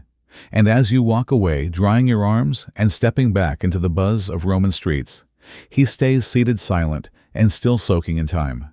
You lean back sighing, letting your spine rest against the smooth curve of the marble pool edge. It feels cool, polished, the kind of luxury only Rome could offer. You close your eyes, letting the sounds of dripping water and soft conversation lull you into a kind of waking sleep. Then you feel it, a sting, not sharp but precise, sudden. You sit up startled, reach around. Your fingers come back with a thin line of red across your palm. A cut, tiny, barely noticeable, but there, and fresh. You turn to look at the edge you leaned against. It's beautiful veined white marble, carved and worn by time. But there, just beneath the surface of the gloss, is a hairline fracture, a chip, a jagged crack in the perfection. No one else seems to notice or care. The man beside you keeps scrubbing his arms. A child splashes at the far end of the pool. Everything goes on, but your mind has already spiraled. Because now you're thinking not about the cut, but about the water it's in. You remember this water isn't fresh. It hasn't been changed today, maybe not even yesterday. You've seen the glimmers of old oil, the stray hair, the globs of skin. And now your cut, your open wound is soaking in it. There's no antiseptic here, no soap, no doctor waiting with bandages. There's just you, and the knowledge that something, anything could be entering your blood now. You move slowly away from the wall, trying not to draw attention. Trying not to look like you're suddenly afraid of what felt luxurious just moments ago. Because that's the secret no one says aloud. Even marble bleeds if you lean wrong. Even the finest craftsmanship, the symbols of Roman glory, the polished white monuments, all hide cracks. And those cracks don't just mar the surface. They reach inward, just like this bathhouse, just like this empire, just like you. A friend hands you a small lump as you dry your arms by the warm wall of the tepidarium. Here, he says, smiling, use this. It's pale yellow smooth and rounded like a stone that's been rubbed for generations. It smells sweet, spiced. You turn it over in your hand. It must be soap. You wet your palm and begin to rub. But nothing happens. No lather, no foam, no soft white bubbles sliding across your skin. Just a greasy slick spreading over your hands, leaving them shiny and smelling like old flowers and resin. You frown slightly. Is this soap? He laughs. No, not exactly. He explains it's a blend. Rendered sheep fat, a pinch of ground brick, a few drops of imported resin from Arabia, and a dash of rose oil, if you can afford it. It's not for cleaning, really. It's for masking. The oil covers the smell of sweat. The powder gives it a little grit enough to make it feel like it's working. But it's not removing dirt. It's just moving it around, dressing it up, perfuming it. You stare at the lump in your hand. In a city with over 900 bathhouses, no one seems to have invented true soap. They had aqueducts. They had heated floors. They had surgeons and philosophers. But a simple cleansing bar, no just oils, fat, fragrance, a performance of cleanliness.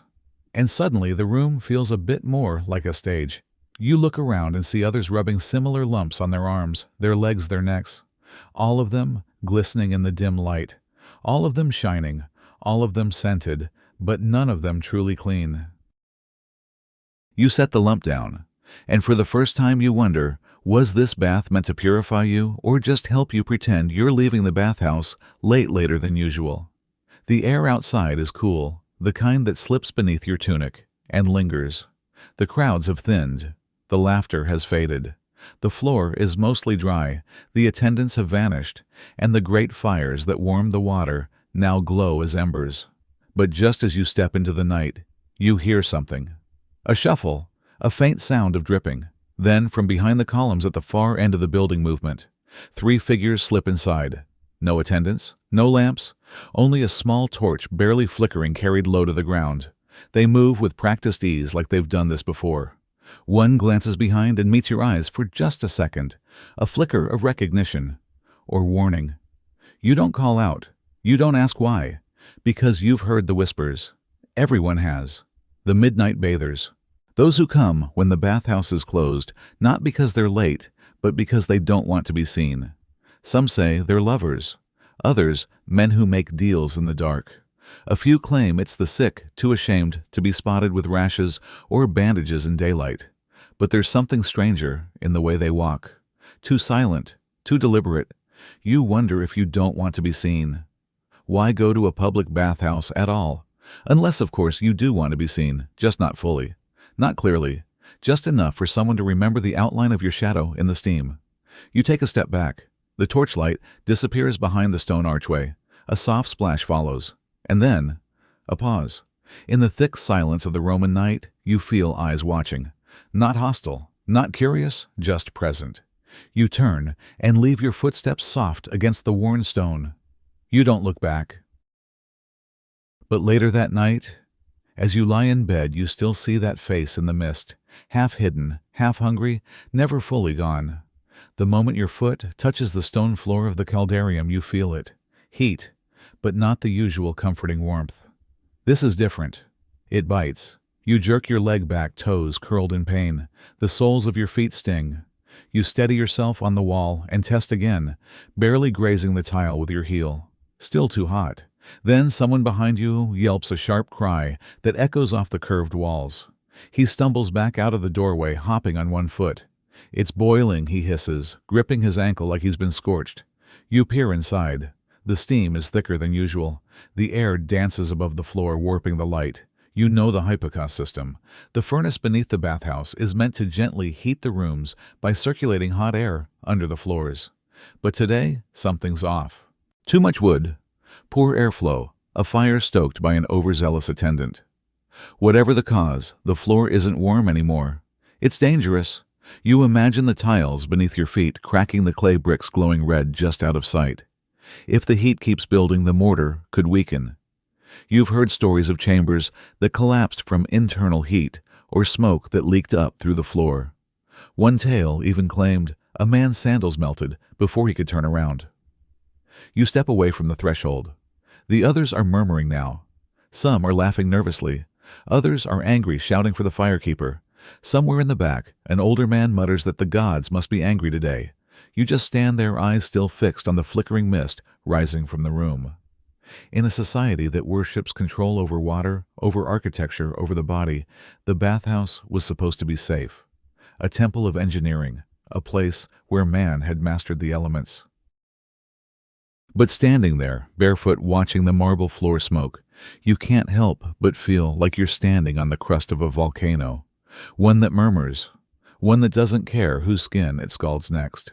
He's there when you arrive, not in the center of the room, not among the bustling crowd, but tucked into the farthest corner, where the steam is thinnest and the shadows settle in the creases of the walls. A man, mid-50s, maybe older, balding, slouched. His skin glistens not from recent sweat, but from long exposure. And he's murmuring. At first, you think he's praying, but then you catch a name, Hadrian, followed by a pause. Then, no Trajan was more disciplined. He tilts his head, nodding slightly, as if someone else had replied. You glance around. No one seems alarmed.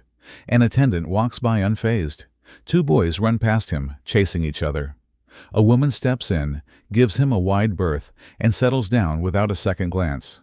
No one speaks to him. But no one stops him either. It's as if he's become part of the room, like a statue that breathes. You edge a bit closer, not out of rudeness but curiosity. His voice is soft steady, a debate in slow motion. He's weighing policies, remembering speeches, quoting law. You recognize phrases from Pliny's letters. He interrupts himself with a chuckle. Then silence. Then another whisper. He's not mad, not exactly. He's alone. You wonder who he was. A scholar? A failed senator? A teacher with no students left? Whatever he had been. He is now a man in conversation with ghosts, arguing politics with long-dead emperors, replaying the Senate floor in a room that smells of wet limestone and used oil. You sit quietly nearby, half listening. It feels oddly peaceful. The world outside might not have space for him anymore. But here in the bathhouse, no one questions his presence. No one asks why. Maybe it's the steam that comforts him. Or the voices of strangers around him, just enough to make the silence bearable. Or maybe it's memory. You catch his eye once. He doesn't flinch, just nods politely distantly, and goes back to debating with the shadows. And for the rest of your time, there you don't hear another word. But somehow, his silence says everything. You lean back, tilting your head, until your neck protests and gaze upward. The ceiling of the caldarium arches high above a masterpiece of Roman engineering. Stone curves meet in symmetry, dotted with faded frescoes, once vibrant with scenes of gods and glory. Golden borders still glint faintly through the mist, but then you see them. Gray spots, small at first, scattered like dust. But as your eyes adjust, you notice more speckled clusters creeping along the edges, pooling in corners, growing silently. Mold. Not dramatic, not screaming for attention, but there multiplying in the wet breath of 1,000 baths. You blink. How had you not noticed before? You always thought of this place as pristine, carved from marble, washed by clean water, revered by emperors. But marble sweats too, and stone, no matter how expensive, still absorbs. Every day, the air fills with steam, thick with heat oilskin, and every night that steam rises and settles, clings to the ceiling, hides in cracks, seeps into the very skeleton of the bathhouse. There's no true ventilation, no escape. You imagine the ceiling itself breathing in and out, drawing in the remnants of each person who passed beneath it. A living lung of lime and rot, and the mold. It's just the memory of too many days without pause, of too many bodies exhaling together, of heat that never ends. You wonder what else lingers up there in that layer of silent bloom. Old diseases, forgotten perfumes, echoes of conversations. And then a drop falls, cold, right onto your shoulder. You glance around, unsure if anyone else noticed. But of course they didn't. They never do. To them it's just part of the room, part of the experience. But now you can't unsee it. The cracks in the luxury, the damp fingerprints time has left behind. This place may warm the body, but it also keeps everything, every drop, every breath, even the things we hoped would drift away. You find a narrow space between two men, both slick with oil and heat, and lower yourself onto the edge of the stone bench. The marble is warm and damp beneath you, almost sticky. You try not to show discomfort. Across from you, someone stares. At first you think he's looking past you, maybe lost in thought, but his gaze doesn't drift. It anchors, right to you. His brow is slightly furrowed, his jaw set not tight, but still. There's nothing overtly threatening, but something in the way his eyes hold yours makes your back straighten. He's not a stranger to this place. You've seen the type before, someone who knows which hour brings the warmest steam, who nods to the attendants like old friends, who carves invisible territory into the shared benches. And now you've sat too close to someone. You glance beside you. The man on your left, perhaps a friend of his, a lover, a rival you don't know. But something shifts in the air. Your movements feel monitored. When you reach for the oil jar, he flinches slightly. When you turn to speak to someone else, you sense his posture harden. You consider standing up, but the bench behind you is crowded the stone slick. There's no graceful exit, not without stepping over feet, shoulders, bodies. You're trapped not by force, but by etiquette. And so you sit. Every breath slower now, every glance calculated. Not because of danger, but because vulnerability has a different weight when everyone is nearly naked and nowhere feels like your own. In a place designed for relaxation, you now calculate your angles. Every gesture measured, every second stretched. The bathhouse echoes with conversation and laughter, but here in this tiny triangle of space, it's all silence and suspicion. You meet his eyes once more quickly, just a flick. He doesn't smile, doesn't blink, just watches. And in that moment, you realize something simple and deeply uncomfortable. This isn't your space, not really. You are a visitor to this stone bench, to this crowd, to whatever silent agreement existed before you sat down. The water laps quietly behind you. A drop of oil slides down your arm. You exhale, but it doesn't relax you. Sometimes it's not the heat that makes you sweat, but being seen too long by someone who hasn't said a word. You're walking slowly, carefully, one foot in front of the other, tracing the edge of the bathhouse floor. The stone is slick beneath your soles, warm from the lingering heat of bodies and steam. Then, your foot lands in something wrong, soft, warm, and unsettlingly deep. You freeze. Looking down, you see the water pooling around a small, sunken groove, a shallow trench meant to carry excess runoff toward the outer drain. But this section clogged. Tiny waves lap against the edge where your foot disturbed it. The surface glistens with a rainbow sheen, not of sunlight, but of oil. Dark strands float lazily, hair perhaps, or threads of something you don't wish to name. And beneath the water is thicker, murkier. You lift your foot slowly, and between your toes, you feel it, that muddy drag. A paste of skin, flakes, old oil, fine grit, the unspoken ingredients of Roman hygiene. The part that never made it into poems. You take a cautious step back. The smell rises like a whisper. Not sharp, but ripe, a blend of mildew, copper, and something sour that you hope is just old vinegar. It's faint, but persistent. It clings to the hairs inside your nose. Nearby, an attendant walks past, glances down, and keeps walking. This is not an emergency. This is routine. The drain has been broken for weeks, maybe months. Someone will scoop it out eventually. But not now. You stare at the stagnant puddle and realize this is the part no one thinks about when they imagine the grandeur of Roman baths. The part beneath the marble, behind the symmetry. Not every moment here is a mosaic. Some are a grim smear between the toes. You wipe your foot absently against the edge of the bench. It doesn't help much. That tiny stretch of floor, barely a hand's width wide, has just shifted something in you. You won't forget the way it felt, the way it smelled, the way it clung. And as you sit again, trying to refocus on the warmth and the murmurs and the comfort of shared steam, one thought echoes louder than the rest water remembers, especially when it has nowhere else to go. You've just lowered yourself into the cold water of the frigidarium. The temperature is bracing a sharp relief after the suffocating warmth of the caldarium. You close your eyes, let your arms float, let the chill settle into your bones. And then it happens. A voice, loud, vibrato-laced, and wildly off-key. You jolt upright, water sloshing around your chest. Somewhere across the bath, a man has begun to sing. Not hum, not murmur, but sing, full-throated, chest-raised, arms, wide like a stage performer. The song is familiar, an old Roman hymn of sorts, but the delivery is theatrical, operatic even, and entirely tone-deaf. His voice bounces off the stone dome, above, echoing twice as loud as it should.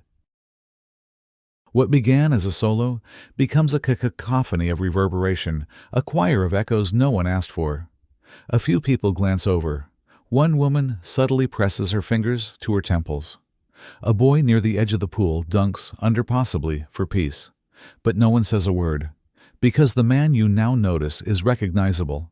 Not noble exactly, but connected. The kind of person who's on first-name terms with local magistrates. His bathing companion wears a gold ring. His sandals are stitched, not woven. You, meanwhile, are stuck. You can't retreat without making a scene. And the singing continues from frigidarium to tepidarium to wherever the man decides to wander next. He's not just singing in the bathhouse. He's performing in it. He nods graciously at no one in particular after each verse.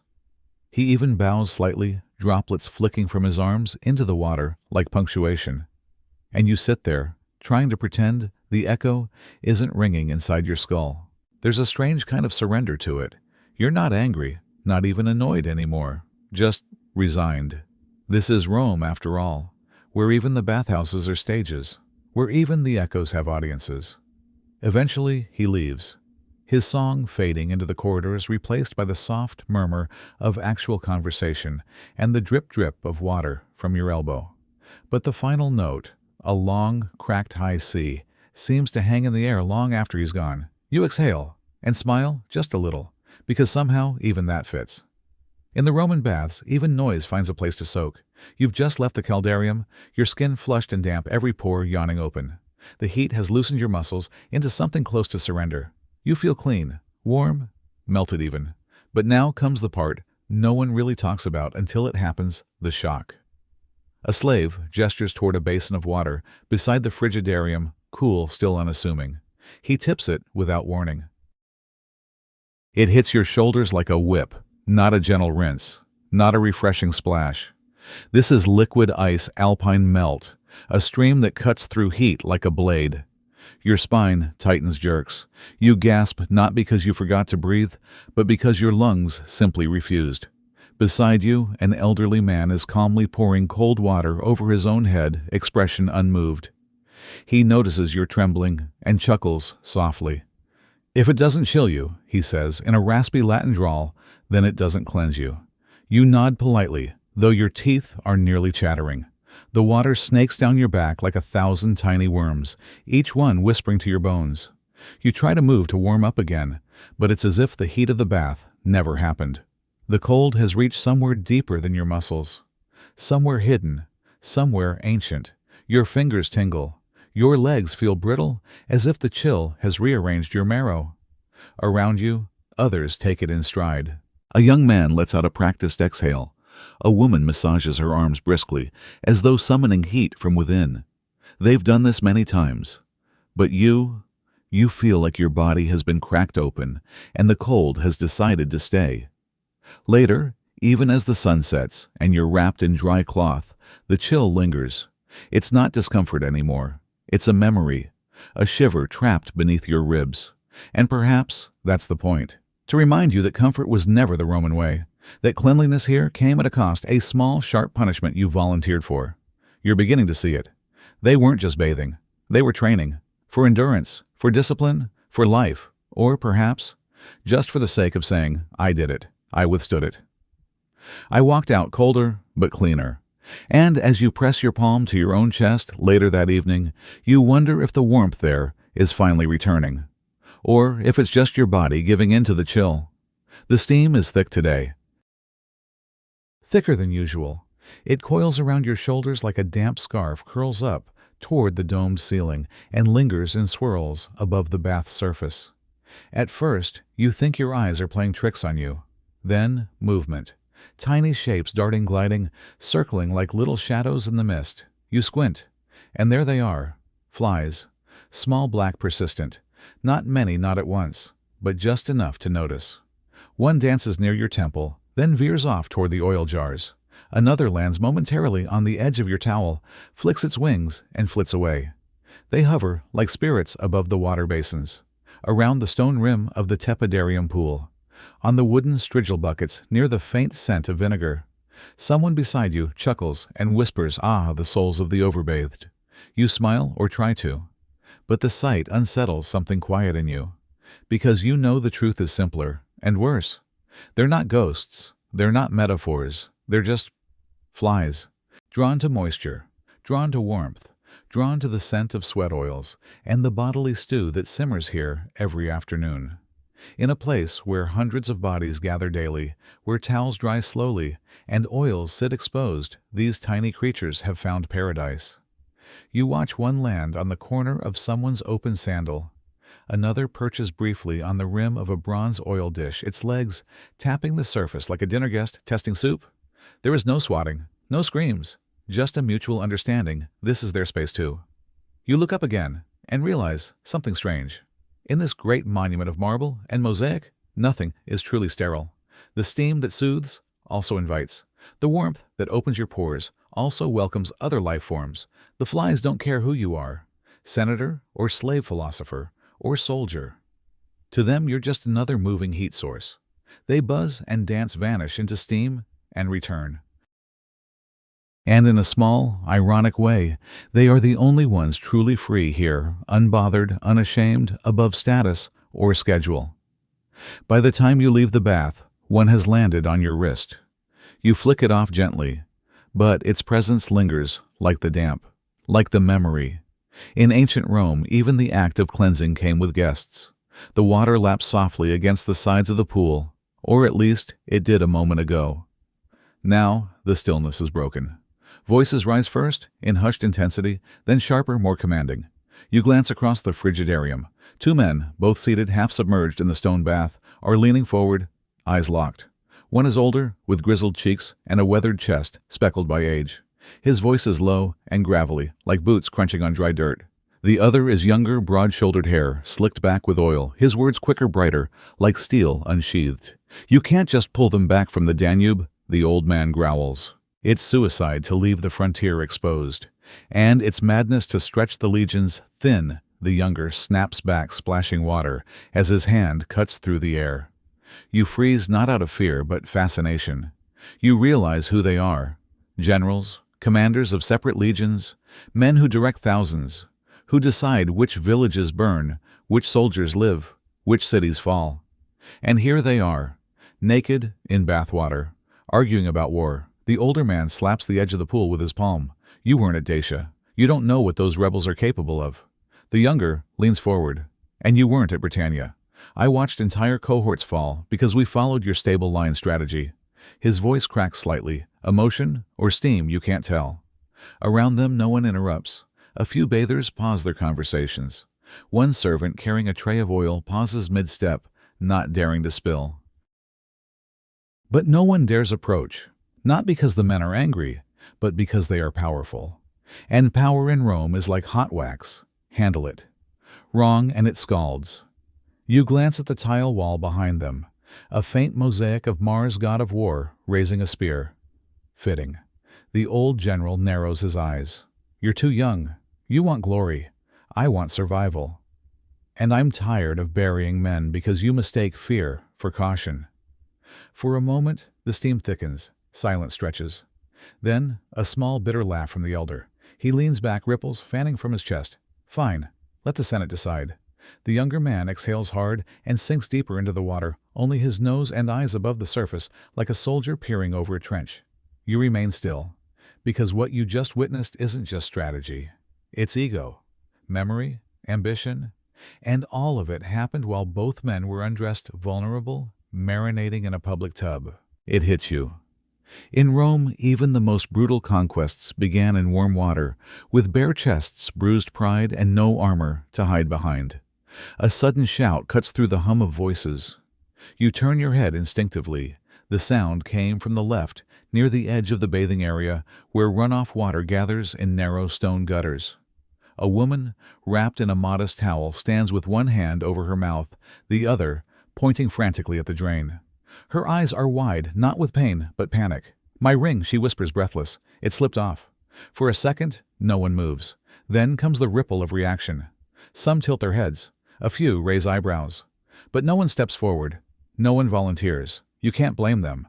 The gutter where the water drains is dark murky. A shallow trench carved along the perimeter, filled with warm, slow-moving runoff, streaked with oil, fragments of leaves, lost hair, and the things no one names. A servant offers a hesitant shrug. "We can fetch someone," he mumbles, already taking a step back. But the woman shakes her head. "It was my husband's gift. He died last winter." Her voice is calm now, too calm. A kind of resignation floats in her words. She kneels beside the drain, peering into the cloudy water, as if willing it to give something back. Then a boy, no older than 9, is nudged forward. "He's small," someone says. "He'll fit." The child looks up at the crowd, at the woman, then at the grimy gap. Without speaking, he drops to his knees and begins reaching down into the crevice, one hand bracing against the slick stone, the other vanishing beneath the surface. You watch him wince as his fingers brush against whatever lurks in the muck below. A few moments pass. Then he pulls something out, not gold, not silver, but bone. A shard of something once living now, pale and porous. Maybe a finger, maybe just an animal remnant. But when he places it on the edge of the pool, silence spreads like cold fog. The woman stares at it and stares. Her hand doesn't reach for it. Instead, she stands slowly, murmurs a quiet thank you, and walks away. Her towel leaves a damp trail behind her. You feel it, then a shift in the room. Not the temperature, not the smell, but a kind of shared unease. Because everyone knows that water remembers, and drains do not just swallow jewelry, they swallow stories, grief traces of people who once lived, and those who vanished without a name. The ring was never found, but the cold that slipped into her bones that day, that stayed. You spot him just as you're wringing water from your hair, a small figure weaving between the crowd, no toga, no sandals, just bare feet, slapping softly against wet stone. His arms hug a heavy basket full of fresh tersoria soft sponges, pristine and dry. Not yet touched by the grimy corners of Rome, he doesn't call out loudly. Just a rhythmic whisper, "Clean sponge, new sponge, 1/2 meal only." He stops beside a lounging merchant. The man lifts a hand, inspects a sponge with 2 fingers, and nods. The boy passes it over, and the man drops 2 copper coins into the basket without blinking. But others hesitate. A soldier, still dripping from the pool, scoffs, "Half a meal for 1 sponge." The boy shrugs. "There's still the old ones from yesterday. Cheaper." You watch him dig around in a smaller pouch, pulling out a few damp, darkened sponges. One has a faint red stain. Someone buys it anyway. He doesn't flinch, doesn't seem ashamed, just tired. His hair is wet too, not from bathing but from the rising mist and steam. His tunic clings to his chest, already soaked from being splashed again and again as he weaves through this marbled, slippery chaos. A soft trail of water follows him, and sweat that beads on his upper lip and brow despite the warm air. He's maybe 10, maybe younger. And while dozens around him recline in warm pools soaking off the filth of the streets, perfumed and pampered, he's here providing the very tools they use to wipe themselves clean. And he will never use one himself. Not today, probably not tomorrow either, because someone has to sell the sponge, someone has to scrub the basins, someone has to carry the waste out at dusk to dump it into the street channels before dark. In a civilization so obsessed with cleanliness, it's strange how the people who make it possible never get to feel clean themselves. Someone jokes nearby something about sponge boys being the real priests of purification. A few men laugh, but the boy doesn't. He just shifts the weight of his basket, adjusts a slipping strap on his shoulder, and moves on. And as you watch him disappear behind a marble column, another thought hits you harder than the heat or the stink. For some, bathing is ritual. For others, it's survival. And for him, it's just work. The tepidarium is nearly empty now. Most of the bathers have moved on, some to the caldarium for more heat, others to dress and drift into twilight. You stay behind, enjoying the quiet. The room is warm, not hot. The stone beneath you is no longer slick, just damp. A soft breath of mist still hangs in the air, curling lazily upward toward the vaulted ceiling. And then, you hear it. A voice. Whisper soft, just behind your shoulder. Your name. You turn. There's no one there. Only the shimmer of steam and the flicker of a wall torch. The sound of your own breath. The trickle of water echoing from a distant basin. You shake it off. Maybe someone from the next room. Maybe a stray phrase caught by the arches and bent toward your ear. Roman bathhouses are infamous for this, their perfect acoustics.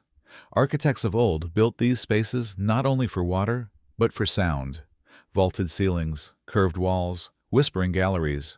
A single word can travel 10 meters, lose its origin, and find a new home. Right next to you. You sit back down, and you hear it again, softer this time. A syllable brushing your name close enough to stir your chest. You close your eyes, trying to steady your breath, but the walls are alive with murmurings. Not loud, not constant, just present. Like water running under stone, like memory clinging to the cracks. Someone once told you these bathhouses remember things, not in the way people do, but in echoes. Repetitions of footsteps, of moans, of laughter, of last words that never made it home. Every drop of oil, every scrape of a strigil, every whisper from lips too close. It all stayed here, embedded in tile and time. You glance again toward the archway, still empty. You stand slowly, wrap your towel tighter, and step towards the exit. The warmth that once held you like a blanket now feels heavy, sticky, as if the air itself doesn't want to let go. And just before you reach the door, your name again, whispered from nowhere. You don't look back this time, because for the first time since you entered the baths, you're not thinking of oil or gossip or luxury. You're thinking of something else entirely, of the way stone listens, and how sometimes it speaks back. In a quiet alcove, near the rear of the bathhouse, there's a small bronze spout. You wouldn't notice it unless you were thirsty. It's not adorned like the grand fountains in the Forum. No marble basin, no statue of Neptune or Apollo, just a darkened pipe nestled into stone with a trickle of water that never stops. You crouch down, cup your hands, let the stream fill your palms. It's cooler than the air around you, almost too pure. You raise it to your lips and sip, cold, clean, but not empty. There's a taste. At first, just the shock of cold, then something deeper, earthy, metallic. Like water pressed through stone, aged in aqueducts carved 100 years ago. There's no sugar, no fruit, no wine to mask it.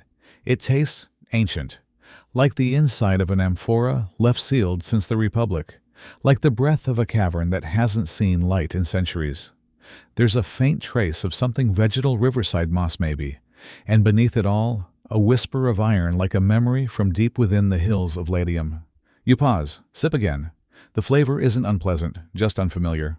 Familiar in a way you've never tasted, only imagined. A man beside you, older, wrapped in a worn tunic, chuckles softly. Your drinking time, he says, nodding toward the spout. That water has traveled farther than any of us ever will. From mountain springs, through stone channels, past shepherds and ruins and fields of forgotten gods. You smile politely, but you can't help wondering. How long has this water journeyed beneath the surface before finding this small opening in the bathhouse wall? How many footsteps did it hear above? How many earthquakes did it shiver through? How many roots tried to claim it? You drink again, slower this time.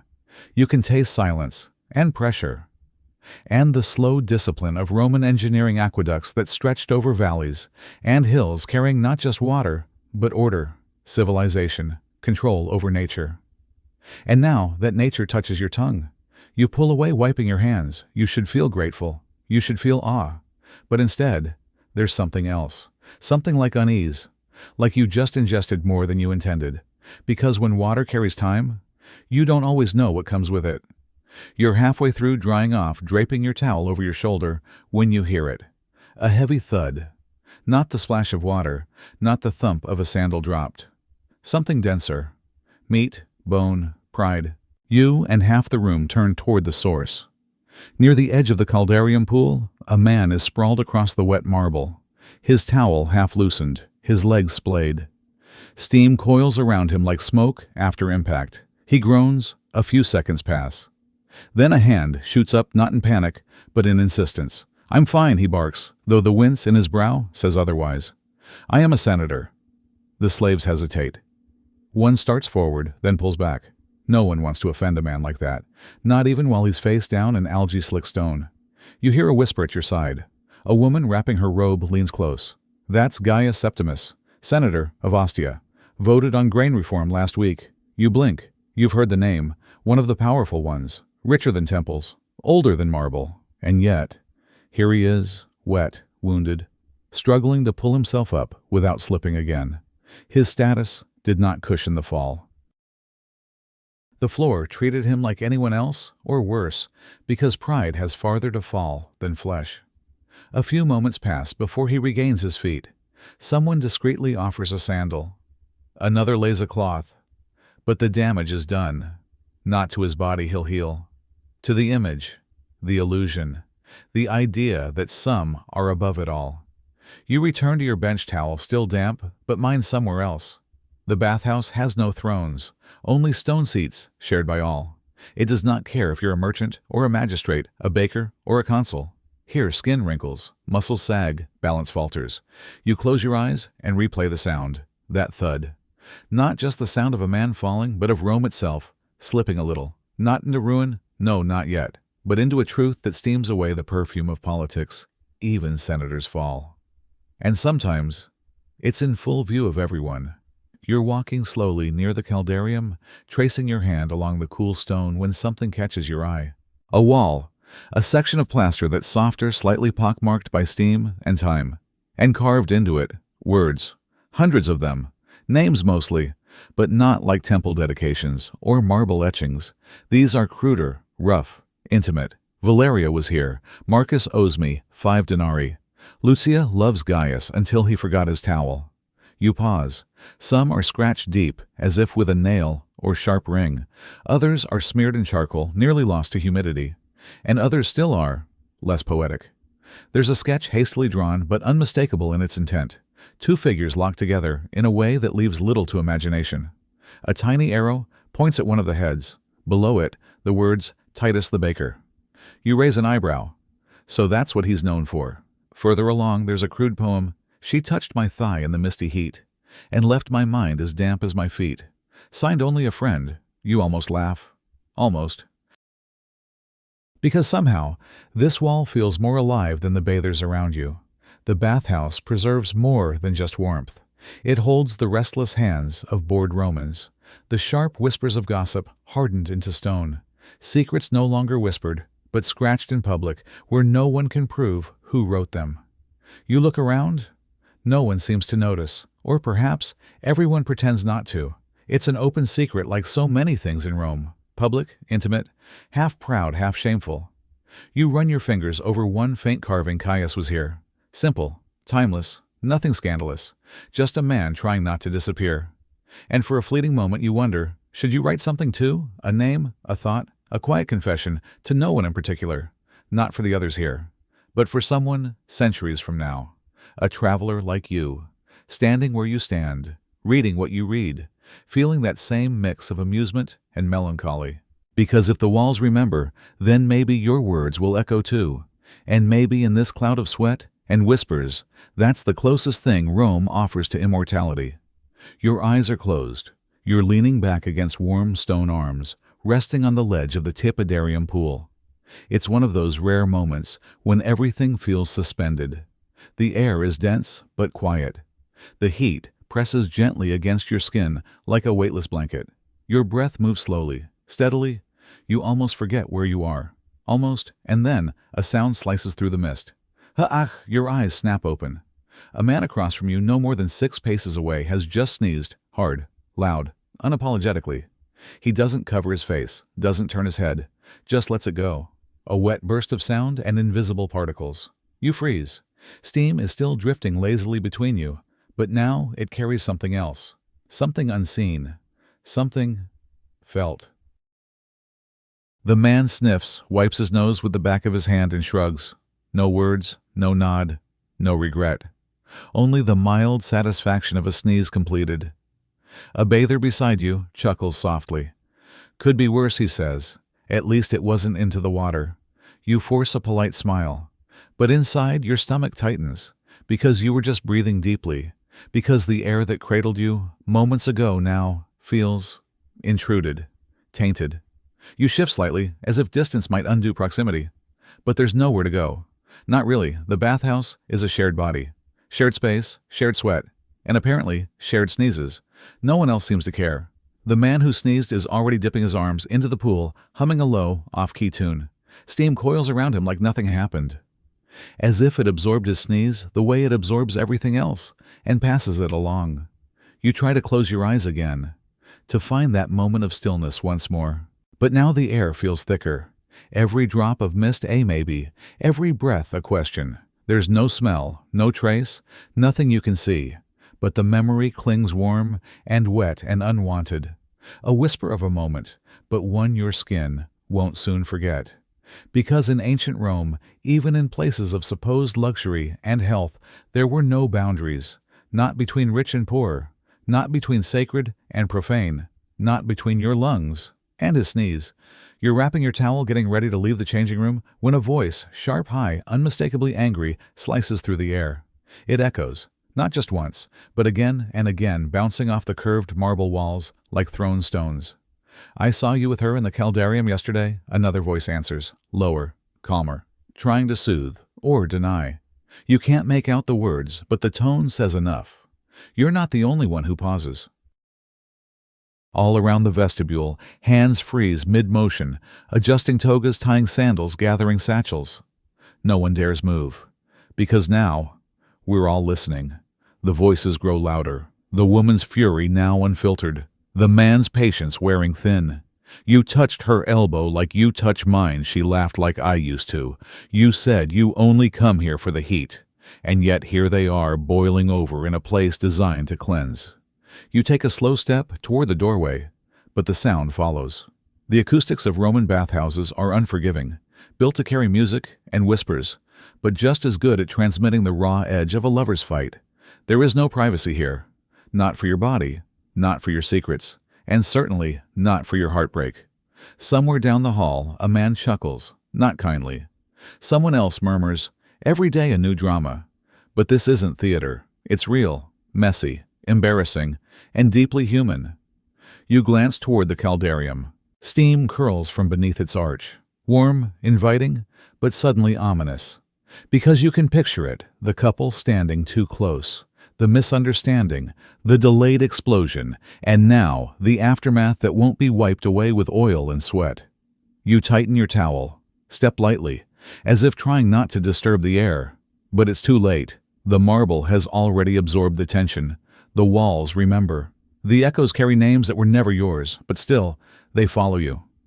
You walk to the next chamber. You breathe in heat, but the voice hers lingers. Because in the bathhouses of Rome, even love comes undressed, and shame, like steam, rises where it pleases. You're offered a jar, small, ornate, its neck wrapped with a thin strip of linen. The attendant hands it to you with care, saying, "Iris from Egypt, rare, sweet, perfect after a long soak." You nod, smile, unscrew the lid. The scent floats up immediately. Warm, floral, earthy. A richness that clings to the air like silk. It smells like something ancient, something regal. You tip the jar slightly. A drop lands on your palm. Thick amber gold, almost syrupy. You begin to rub it into your wrist, but then you see it. Just beneath the surface, a small black shape. Floating lazily in the oil, legs curled inward. A tiny, perfectly still body, a beetle, dead, glossy, suspended in sweetness. You hold the jar up to the light. It turns gently in the thick liquid. A quiet orbit, like it's been there a while, like it belongs. The attendant leans over your shoulder, sees your hesitation, chuckles. "It's fine. The oils preserve things, kills any rot. Even if it got in by accident, now it's clean." You look at him. He's already walking away. No concern, no disgust, just routine. You glance at your wrist. The oil is already seeping into your skin. The scent lingers pleasant, intoxicating even. But now it carries a shadow. Something once alive, now part of your ritual.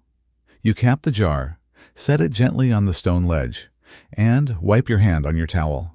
It's not that you're squeamish. You've been to the baths enough to know that cleanliness here is relative. The water is shared. The steam is shared. Even the sponges. But something about the beetle, so perfectly preserved, so silently floating, sticks with you. Not because it's dead, but because no one else seems to mind. Because here in Rome, luxury doesn't mean purity.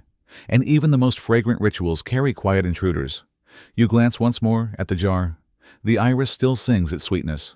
But now, every note feels a little wrong. Because not everything that smells divine was meant to touch your skin. You find them near the hypocaust, Two old men wrapped in thin, worn togas, faces lined like scrolls folded too many times. They sit close to the fire pit, not for warmth, but perhaps out of habit. Their sandals are dusty, their eyes bright, their voices calm but deliberate, as if every word were weighed before being offered. You settle nearby, rubbing your arms dry, pretending not to listen, but everyone does. Cleanliness, says the one with the longer beard, is relative. It is the soul that must be truly washed. The other man chuckles, flicking a bit of ash from his knee. True.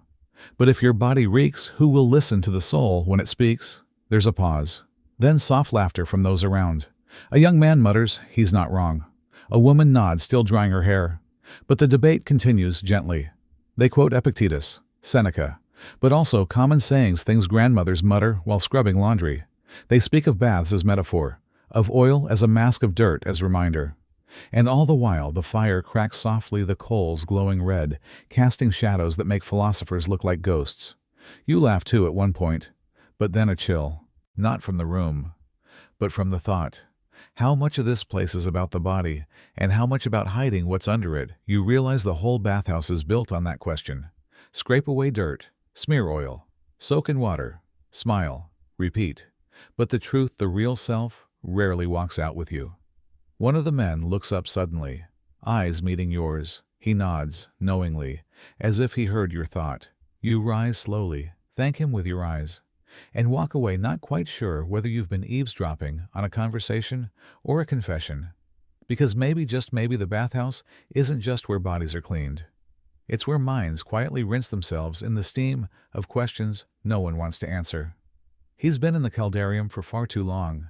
You noticed him when you first arrived, already sitting in the far corner of the hot pool, his body half-submerged, eyes, closed arms, limp at his sides. The steam swirls lazily around his head. His skin is red, not flushed with health, but cooked like old leather left too close to flame. At first you think he's meditating, then maybe napping, then maybe something else. The bathhouse attendant approaches, gently, respectfully. He leans down, speaks softly. You can't hear the words, but you see the man's lips move. One short sentence. The attendant backs away, doesn't press further, just nods. You shift in your seat. The heat here grows heavier by the minute, but he doesn't flinch. No towel, no movement, just breathing, slow, shallow, as if trying to disappear into the water itself. Eventually he stands. The movement is labored. Bones creak, hands tremble slightly as he grips the edge of the pool. His back is curved, his towel thin and damp clings to a frame worn by time. You catch a glimpse of his face, eyes hollow, not empty, just somewhere else. As he steps out, he whispers again, not to anyone in particular. This is the only place still warm. You feel the weight of those words, not just the heat of the caldarium, but the cold of a life outside. An apartment without fire, a home where silence stretches longer than any bath, a city where names fade and faces pass without pause. He walks slowly toward the changing room. Every step seems like farewell. Not to the bath, but to the part of himself he leaves behind in the water. You realize some people bathe to clean the skin, some to soften something harder, something buried deeper, something colder. And for a moment you wish the water could stay hot forever. For him, for everyone who needs it, because outside these walls, there's another kind of cold, and not everyone survives it. You didn't plan to stay this long, but somehow you did. The frigidarium is nearly empty now. The water still like glass, the air cooler than it was before, not from design, but from absence. You sit alone on the stone bench, your towel loose around your shoulders, still slightly damp from the last dip. There's no chatter, no splashes, no footsteps pacing from room to room, just the soft echo of your own breath. The lamps along the wall flicker low. Some have gone out entirely, their oil burned down to memory. The shadows stretch longer, and the corners of the room begin to melt into each other. You listen, at first to nothing, then to something. The distant hum of the city muffled behind thick walls. The creak of cooling stone. A faint drip, far away, like the bathhouse itself, is sighing in its sleep. Your footsteps sound louder now. Each step a tap against marble, a reminder that you are indeed the last one here. You pause beneath the archway. Look back, the great Roman bath, so full of life, an hour ago, now quiet. Not dead, not empty, just held in stillness. A place that remembers laughter, arguments whispers but does not cling to them. They pass through like steam over water. Your fingers brush the stone as you walk. It's cold now. No longer warmed by bodies, no longer humming with heat. You reach the threshold. One final glance behind. The silence isn't oppressive, it's not hostile, but it's also not inviting. It's a silence that asks nothing of you, doesn't care if you return, doesn't mind if you don't, but it leaves a mark. You'll carry it with you the way your footsteps echoed, the way the air held no voices, the way even the most crowded place in Rome eventually exhales and empties itself out. You step through the door, and the hush follows you like the ghost of warm breath on the back of your neck. You smell him before you see him. A thick, exotic sweetness clings to the air, not unpleasant, but overwhelming. Notes of myrrh, cinnamon, and something sharper, like cloves ground over warm coals.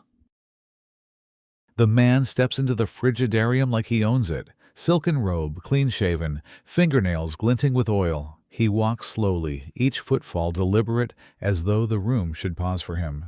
He notices you, smiles. Not wide, not warm, just enough. "You're not from around here," he says softly. A statement, not a question. His voice is smooth, like oiled stone. He moves closer, sits at a comfortable distance, close enough for the perfume to drape itself over you like a cloak you didn't ask to wear. "I come here often," he adds. "The baths tell you more about a man than any banquet ever could." You nod politely. He asks your name, where you stay, what you do. Harmless things, social things. But each word feels wrapped in gauze, soft on the outside, sharp inside. He compliments your towel, your posture, your scent, ironically. And yet, something feels off. His smile never reaches his eyes. They flicker constantly, scanning, weighing, collecting. The kind of eyes that remember details, not for pleasure, but for leverage. The room shifts. You hear a whisper behind you, the bathhouse attendant. A towel over his arm, a quiet warning in his tone, that he sells things. Not all legal, not all human. You turn back. The man is still talking about politics, about wine, about Syriac perfume made from crushed petals and goat fat. You excuse yourself. He nods graciously. "Of course, perhaps we'll talk again." You walk quickly, but the scent follows you. In your nose, on your skin, around your neck. It lingers, like a question. What exactly did he want from you? You step out of the room, breathe in cooler air, but the perfume doesn't let go. And deep down, you know it wasn't just a fragrance. It was an invitation. One you didn't accept, but one that found its way into your memory nonetheless. She moves like mist, quick, quiet, cloaked in white linen from head to toe. You catch only a glimpse. A flicker of fabric, the barest shape of hips beneath the folds. She's not running, but she's not strolling either. You pause mid-step, unsure if you should say something. But no one else moves. No one turns. A man beside you, older, drying his feet, leans in just enough to murmur, "That's the city official's wife." But he doesn't finish the sentence. And somehow, that's louder than any explanation. You've heard that women have their own bathhouses, separate, quieter, smaller. Not here. Not in this vast, steam-laced, male-dominated space. Yet here she is. She slips past the columns like a shadow avoiding sunlight. No eye contact, no hesitation. As if she knows the entire layout better than most of the men who come daily. A few faces shift barely.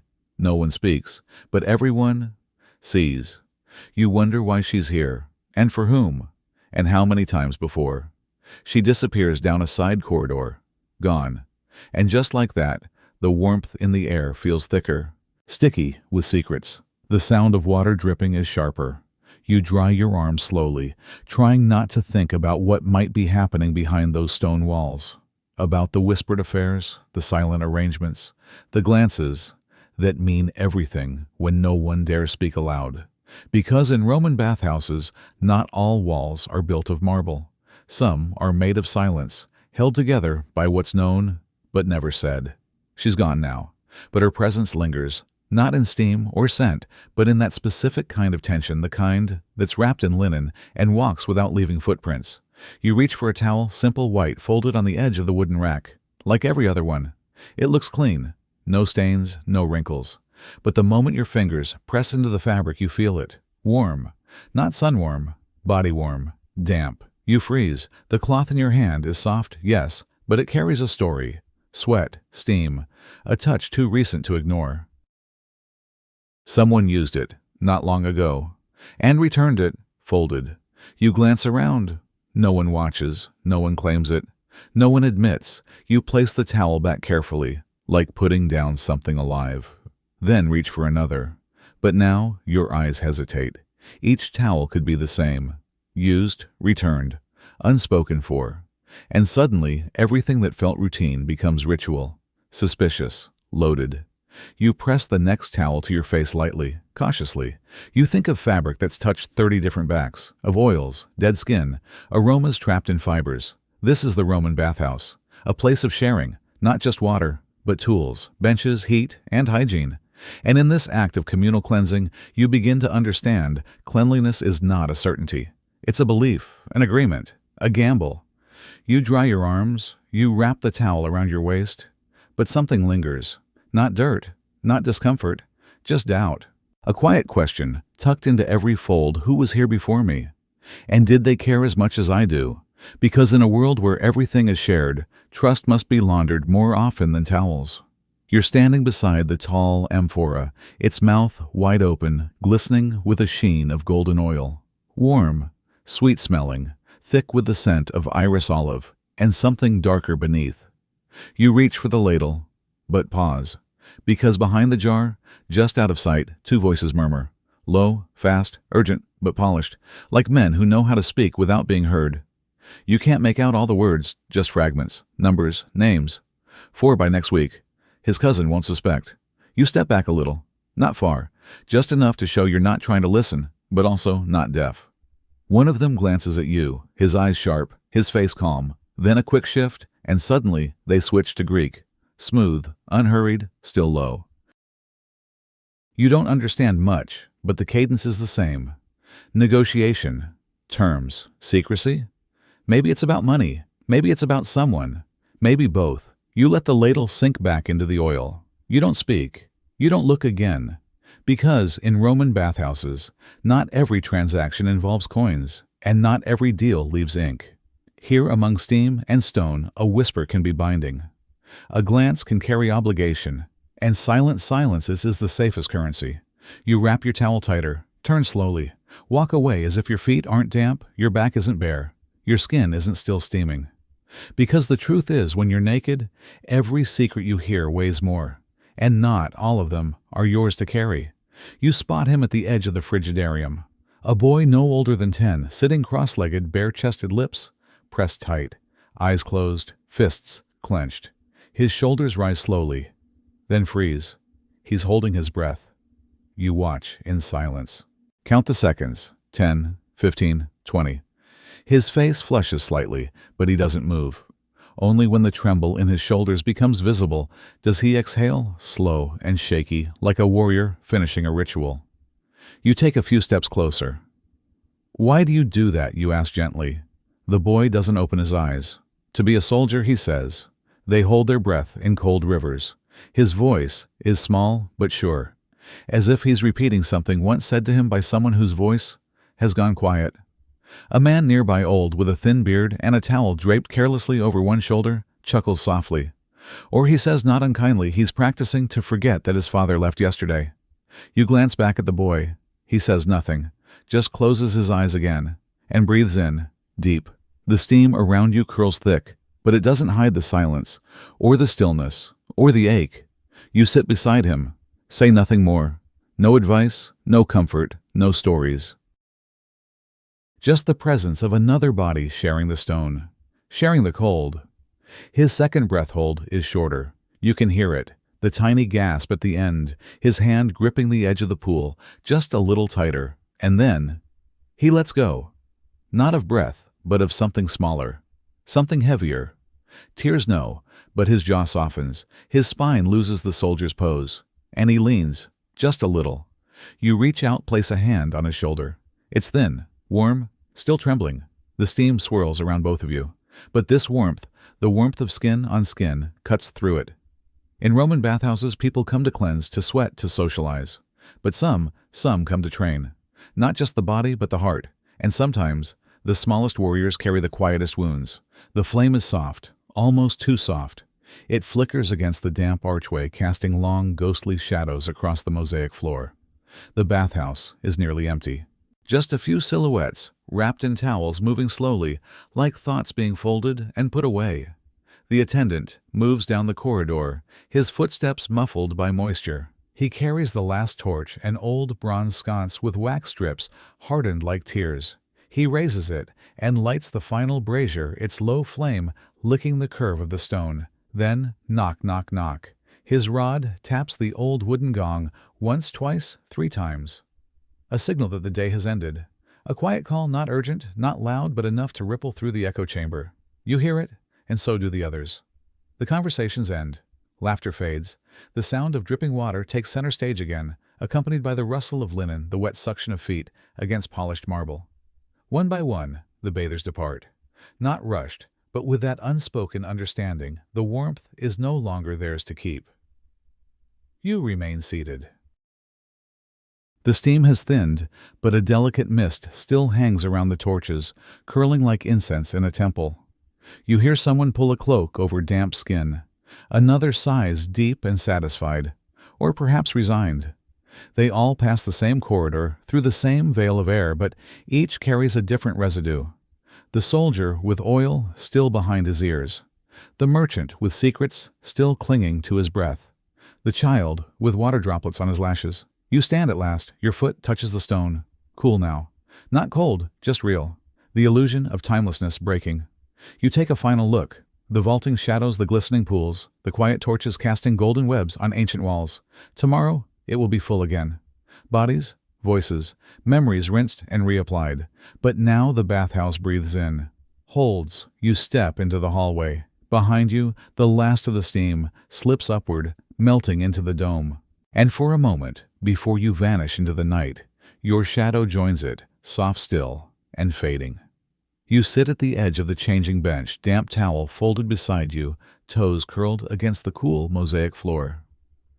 There's no one left in the room now. Just you, your clothes, and the sound of your own breath echoing faintly off the walls. You begin to dress one layer at a time, but something feels different. Not just your skin, your mind. It's quiet, not empty, not numb, but still.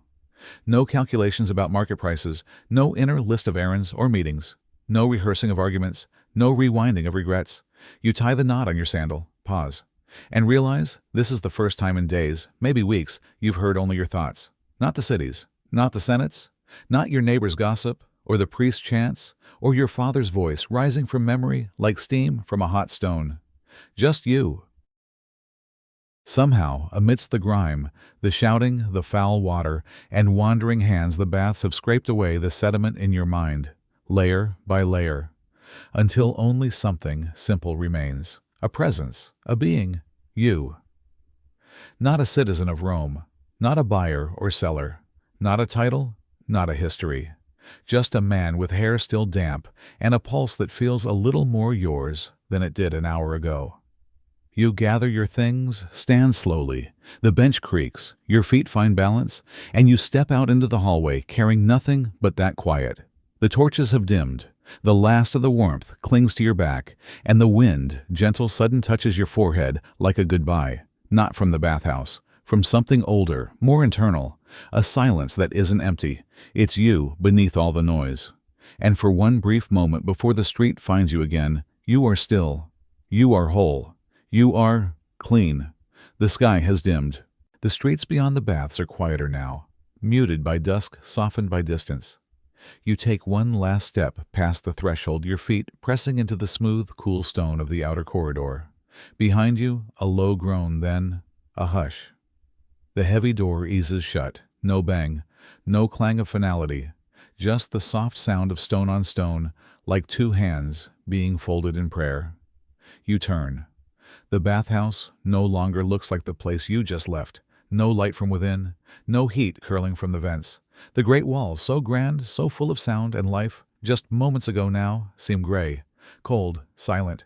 as if none of it ever happened. But your skin knows. It holds the residue, the faint warmth of the caldarium, the ghost of oil on your arms, the itch of salt dried on your back.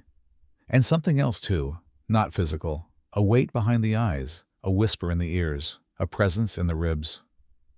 Rome is vast. It bellows with empire and ambition. But here, in these silent corners, it hides its more intimate truths, not the ones engraved in marble, but those whispered beside oil jars, or scratched into damp walls, or left behind in the shape of steam. You take a few more steps. The breeze brushes your cheek, lifting a strand of damp hair. Your tunic clings in places that remind you of the water's embrace. It feels like waking up from a dream you weren't sure was a dream, where the line between body and story blurred, where silence spoke louder than memory. You look back once more. The door stands still, closed, not locked, not barred, just done. You don't knock, you don't linger, because something about the way it closed told you it was never meant to be loud, never meant to say goodbye. Some places just stop, quietly, like breath, like a thought, like the final drop of water slipping from your elbow onto the ground without a sound. You wrap your cloak tighter. Your feet begin to move. And behind you, the stone keeps its secrets along with your name. And now, it's just you. Dry skin, cool air, and everything left unsaid, curling slowly behind a door that no longer waits. You've seen the paintings. You know the image, sunlight piercing through vaulted arches, gleaming marble columns rising above clear, serene waters, bronzed bodies lounging like gods in soft conversation. It's the Roman bathhouse, as sold to tourists and textbooks, a temple of hygiene, beauty, and sophistication. But if you were truly there, not in a fantasy, but with your real body, your real nose, your real skin, sitting on those stones, you'd smell something else, something old. A cocktail of olive oil gone sour, sweat dried, then reheated, a faint musk of unwashed linen and feet. The stone beneath your feet would be slippery, not from elegance, but from residue. Because Rome, for all its grandeur, had no soap. Not the kind you're thinking of. There were no foamy lathers, no lavender-scented scrubs. Instead, bathers would cover themselves in oil, thick, sometimes rancid, rub it into the skin to loosen dirt, then scrape it all off with a curved metal blade called a strigil. The sludge, oil, sweat, dead skin was sometimes saved, repurposed. There are whispers it was even used in cosmetics and treatments. Towels shared, sponges shared. Even the water, that luxurious pool of relaxation, was rarely changed. There was no filtration system, no chlorine, no understanding of microbes. A single tub might see dozens of bodies pass through it in a day, each leaving behind a trace. And so you didn't cleanse yourself in a Roman bath. You exchanged burdens. You traded one layer of dirt for another. You walked in with your own filth and left with someone else's. The illusion was powerful. Marble does that. So do arches and incense. But the truth was slipperier. The Roman bathhouse wasn't a miracle of cleanliness. It was a performance, a ritual of status and presence, not of sanitation. And in that performance, the dirt never disappeared. It only moved, from skin to oil, from oil to strigil, from strigil to towel, from towel to water, from water to you. Rome's greatness wasn't in how it washed. It was in how convincingly it pretended. It's a beautiful idea, isn't it? That the Roman baths, grand, steamy, social, were for everyone, a gift from the empire to the people, the ultimate symbol of civic generosity. And on the surface, it's true. Entrance fees were low.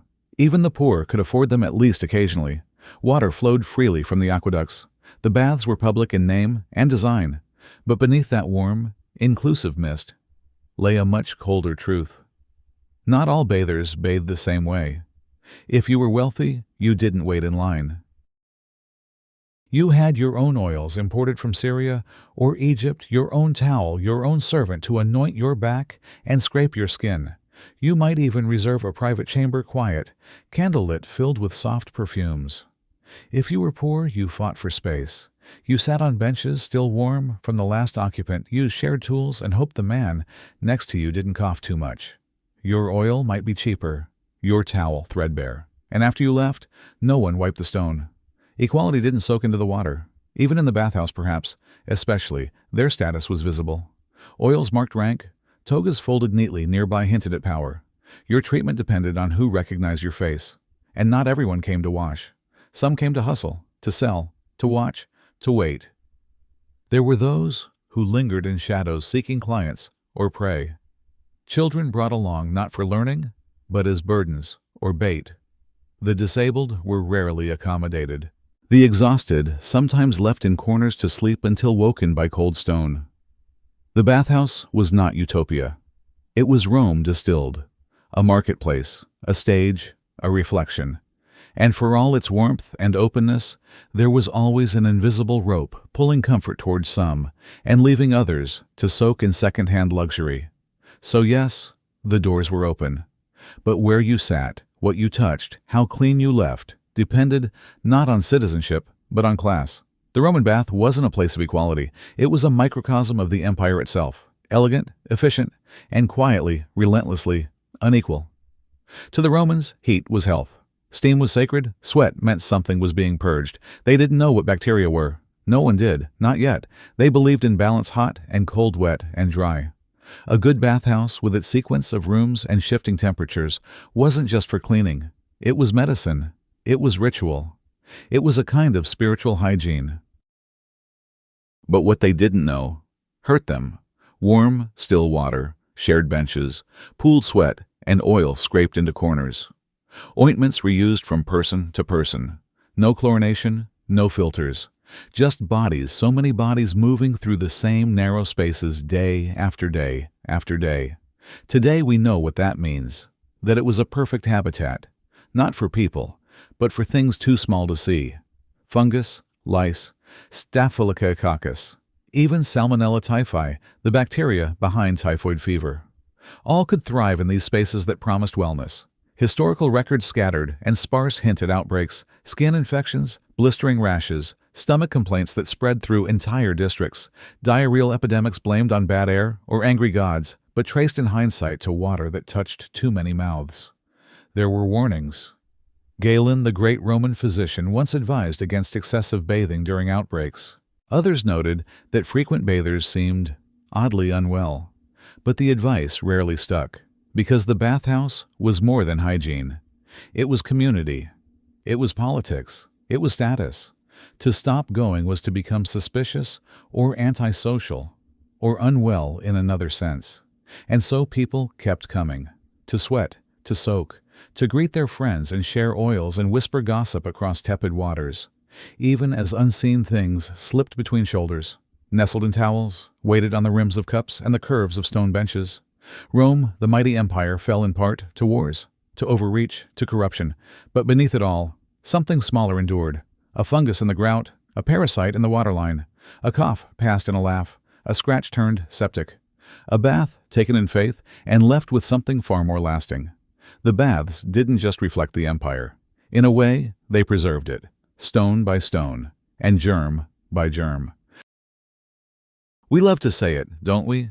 That the Romans were ahead of their time, that they had plumbing, public toilets, even heated floors, that they were practically modern just in togas. And yes, they did have aqueducts. Yes, they piped water across mountains. Yes, their bathhouses had hot rooms and cold rooms and channels to direct steam beneath stone floors. It all sounds impressive, because it was. But sophistication isn't always cleanliness. Take their public latrines. No doors, no privacy. Just a long stone bench with holes side by side. No dividers, no flush. Beneath the bench, a trough of running water, often shared. And for wiping, not paper, not cloth. A communal sponge on a stick, soaked and reused, rinsed in the same water, over and over. Now imagine the smell. Not for a moment, but permanently. Because these latrines weren't tucked away. They were public often, near forums, temples, homes. The drainage system, it worked most days. But it flowed into open sewers, into the Tiber, or sometimes back up the wrong way during heavy rain. Streets were lined with gutters, not underground, but visible, carrying waste in plain sight. And in summer, the heat did its work, evaporating water, concentrating odors, turning entire neighborhoods into simmering bouillons of rot.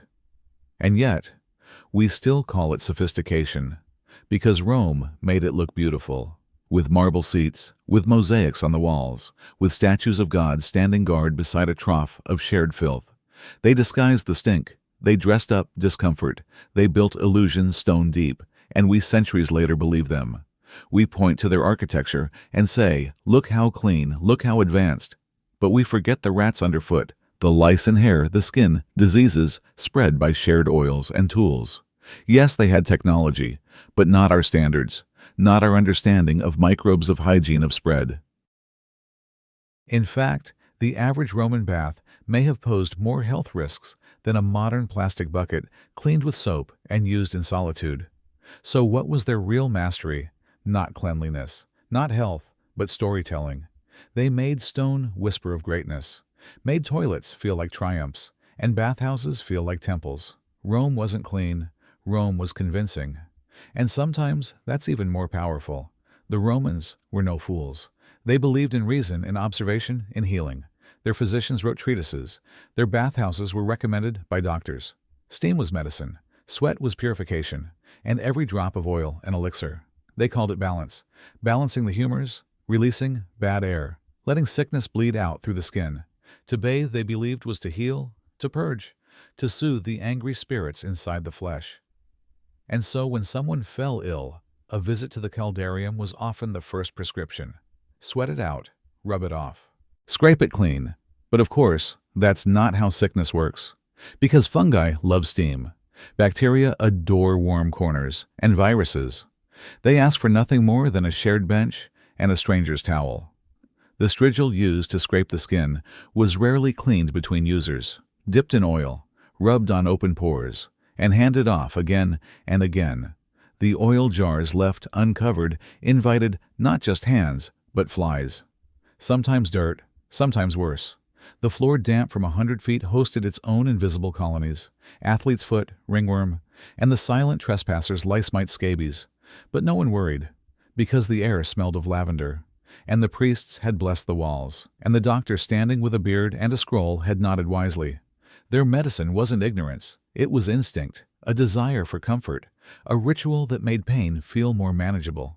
And sometimes, that's all we have. Even now, we may know about microbes and mold. We may sterilize tools and filter air, but we still take long showers to clear our minds. We still sit in saunas, pretending heat makes us invincible. The Romans weren't wrong to seek warmth and water. They were just wrong about what those things could do. A body can feel healed, even when it's not. A fever can break, but the infection stays. And an hour in steam can ease sorrow, but not stop the slow march of disease. In the end, their medicine was mostly ritual, mostly belief, mostly beautiful guesses. And as you step through the bathhouse, you might wonder how many people left thinking they were cured, while the illness simply walked beside them, quieter now, waiting. You walk into a modern spa.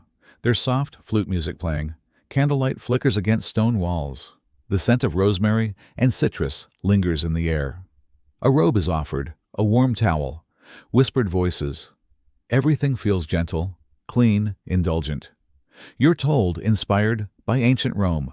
There's Latin on the brochure, marble pillars in the hallway, a treatment called thermi ritual, oils labeled with words like imperium and aqua sancta.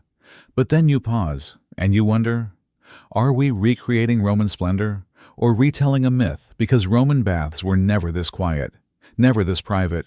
They were crowded, noisy, slippery, chaotic. More public restroom than temple of wellness. There was no Enya playing softly by the frigidarium. No essential oils from a curated blend. No cucumber water. What we call Roman luxury is a costume, a filtered photograph, a fantasy retouched until it gleams. The real Roman baths were functional, loud, often filthy, communal spaces where politics, business, seduction, and sweat collided. Yes, they had warm water. Yes, they had mosaics, but they also had cracked marble moldy ceilings and used towels, strigils shared between strangers, oil reused, fluids on stone floors that no one cared to mop. So how did we get here? How did the memory of Roman bathing become scented candles and heated pools? Because history forgets what doesn't sell, and remembers what looks good in brochures. We remembered the columns. We forgot the coughs. We kept the idea of grandeur and let the grime fade into the steam. A modern spa may claim ancient heritage, but its true ancestry is not Rome, it's marketing. Yet, it works. You close your eyes, In the jacuzzi, the jets hum, your muscles release, and for a moment, you feel timeless, like a senator on a slow afternoon, like someone participating in a ritual passed down for millennia.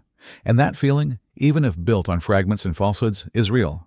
That's the strange legacy of Roman bathing, not hygiene, not health, but the theater of luxury, the ritual of pretending we are gods, even if just for 1 hour under scented mist. You exhale, and the steam wraps around you like a toga.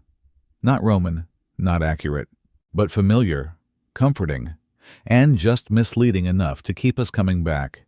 You walk through the ruins, cracked marble benches, empty pools, the shell of a hypocaust system long cold, pillars holding up silence instead of steam. No oil, no laughter, no scent, and yet something remains. You step onto the same stones they did. Your feet land where thousands once walked, where slaves scraped backs, where children laughed, where generals whispered and old men dozed. There's no water now, no heat rising, but the air still hums with something, an echo, of ritual, of routine, of a life shared. The guides tell you the facts, how the furnace worked, where the tepidarium ended, how many could fit in the caldarium. But you're not listening to data, you're listening to the quiet, because it isn't empty here. Not really. There's a grainy sheen on the walls, calcium or something else, skin, salt, time leftovers from lives long gone too small to sweep away. You place a hand on the wall. It's cool, dry, rough with age, and yet you feel warmth. Not real, perhaps, just imagined. But isn't that what history is? Memories so strong they imprint onto stone. You sit where someone once sat 2,000 years ago, perhaps after a long march. Or a betrayal. Or their wedding. You'll never know. Because the bathhouse does not tell stories. It reflects them. In your quiet breathing, in the creak of your shoes, in the way you pause beneath the dome and wonder how many words it has swallowed whole. People left this place thinking they were clean, refreshed, renewed. But did the water really carry everything away? Some diseases they brought home, some secrets they carried longer, and some never left. Because when enough lives pass through the same doorway, something of them stays behind. Even after the water drains, even after the roofs fall, you rise brushing dust from your clothes. But it doesn't all come off. You leave the bathhouse with something on your skin you didn't enter with. Not dirt, not salt, not oil, but presence. You were not alone, and maybe still aren't. You came here hoping to be washed, to scrub off the grime of the road, the tension in your shoulders, the weight of last night's dreams. And Rome welcomed you with marble and steam, with symmetry, ritual, and the illusion of purity. The floor gleamed, the arches soared, the pool steamed, inviting. You stepped in, certain this was civilization, this was order, this was control. Because isn't that what cleanliness promises? That if you just follow the steps, strip, scrape, soak, oil, rinse, you'll come out new. You tried. You really did. But control is fragile, and Rome never hid that for long. You saw it in the way the same towel passed through 5 hands, in the sheen of someone else's sweat still drying on the bench, in the silent man who sat too close, in the rat darting under the hypocaust, in the child giggling as he peed into a corner drain. You breathed in oil scented with herbs and mold. You drank water that had touched too many stones. You slipped almost on a patch of moss. And you realized clean didn't mean safe, didn't mean sterile, didn't even mean yours. It just meant temporary. A reset, not a removal. Rome didn't build baths to erase dirt. It built them to manage it, to move it around, to pretend it could be moved forever. But the truth stuck to you in the little cuts and the itch that bloomed 3 days later, in the way your towel never quite dried again. You thought clean meant control, but Rome showed you otherwise. Not through words, not through laws, but through the quiet film left on your skin long after the oil was wiped off. That was the lesson, not from a scroll, but from the puddle left behind when you stood up. And when the water drained, what remained wasn't control, wasn't purity, wasn't even Rome's glory. It was emptiness, and in that emptiness the truth whispered like steam curling up a stone wall. You were never in charge. You were just part of the rinse cycle. You undressed, carefully, folded your tunic, loosened your belt, removed your shoes, You placed your ring inside your sandal. Your name, your role, your rank all left behind in the changing room. And yet, you were not truly bare. Because memory has no hook to hang on, no shelf to rest, no towel to wrap around itself. It comes with you. You thought you entered alone. But someone else's cough trailed behind you, a scent from your childhood lavender oil, old leather, brushed past your nose. A glance from across the room made your skin prickle, though no one had spoken your name. The bath is a public ritual. But the exposure is private. You watched men soak in silence. Others laughed too loudly, perhaps, to muffle what they were afraid to feel. A stranger sat beside you, knees almost touching. His breath slow, his shoulders heavy. You didn't know his story, but you felt its weight, not because he told you, but because he was here, like you, unclothed, unarmed, unfiltered. This is the paradox of Roman baths. You arrive to strip down, but what stays behind isn't always what you intended. You left your cloak, but carried out someone else's sigh. A whisper caught in the steam, a glimpse of grief behind someone's quiet eyes, and something of you remained behind too. A droplet of oil, a hair on stone, a breath that joined the mist. When you stepped outside, towel wrapped tight, the air felt sharper than before. Not just colder, but more aware, as if it had seen you. You didn't know what exactly you'd lost, or what you might have gained. You just knew you weren't the same man who walked in. Maybe a little softer, maybe a little sadder, maybe just a little more real. Because here in the most naked place in Rome, you realized you can undress your body, but not your memory, not your ache, not your hope. And when you walk away, you do so with something invisible still clinging to your skin. Not water, not oil, but the trace of every soul who sat beside you and left something behind in the steam. At first, the steam comforted you. It softened the stone, the faces, the rules. It wrapped the world in something slow and warm, a fog of beeswax and cedar of oil and breath. A dream you could walk through barefoot. But dreams don't last, and neither did the blur. You started to notice things, the faint yellow tinge on a once white towel, the grime caught between tiles, the bits of strigil scrapings floating in the corners of the pool. You saw how the laughter came too fast, how the silence after it was too sharp, how no one made eye contact for too long. You looked closer. The cracks in the marble weren't decorative. The scent in the air wasn't just lavender, it was sweat oil and decay. The nobleman speaking philosophy had dirt under his fingernails. It wasn't that the bathhouse was dirty. It was that the illusion was fragile, a thin film barely clinging to the surface. Rome had sold you the dream of sophistication, of hygiene, of culture and control. But what you now saw through the rising, curling veil of steam was something older, more honest. You saw men who came to forget, women who listened from behind the curtains, learning things they could not say aloud, slaves who moved like shadows, hands calloused from carrying towels that weren't theirs, children whose eyes were too old for their age. You realized the marble didn't shine from purity but from friction, from years of bodies passing over it, rubbing themselves clean of something they could never quite name. You began to understand civilization didn't mean clean. It meant pretending. Pretending that the body could be purified. Pretending that the empire could last forever. Pretending that one more layer of oil would cover the cracks. But the cracks were always there. You just hadn't looked closely enough. Until now. Now you saw it, how decay smelled like roses when soaked in enough perfume. How power always came wrapped in silk, even when its hands were filthy. How the steam meant to obscure, now only sharpened your vision. You didn't know what changed. Maybe it was time. Maybe it was you. But as you stood there half-clothed in mist, you understood one thing. You hadn't come here just to get clean. You had come here to see. And finally, through the thinning veil of Roman elegance you did. Rome fell. Its legions vanished. Its marble cracked. Its emperors turned to dust. The empire shrank to whispers in stone-broken aqueducts, overgrown forums, coins, buried beneath olive trees. But the bathhouses, people still speak of them. Not because they were clean, not because they were grand, but because they were honest in a way few places in Rome ever dared to be.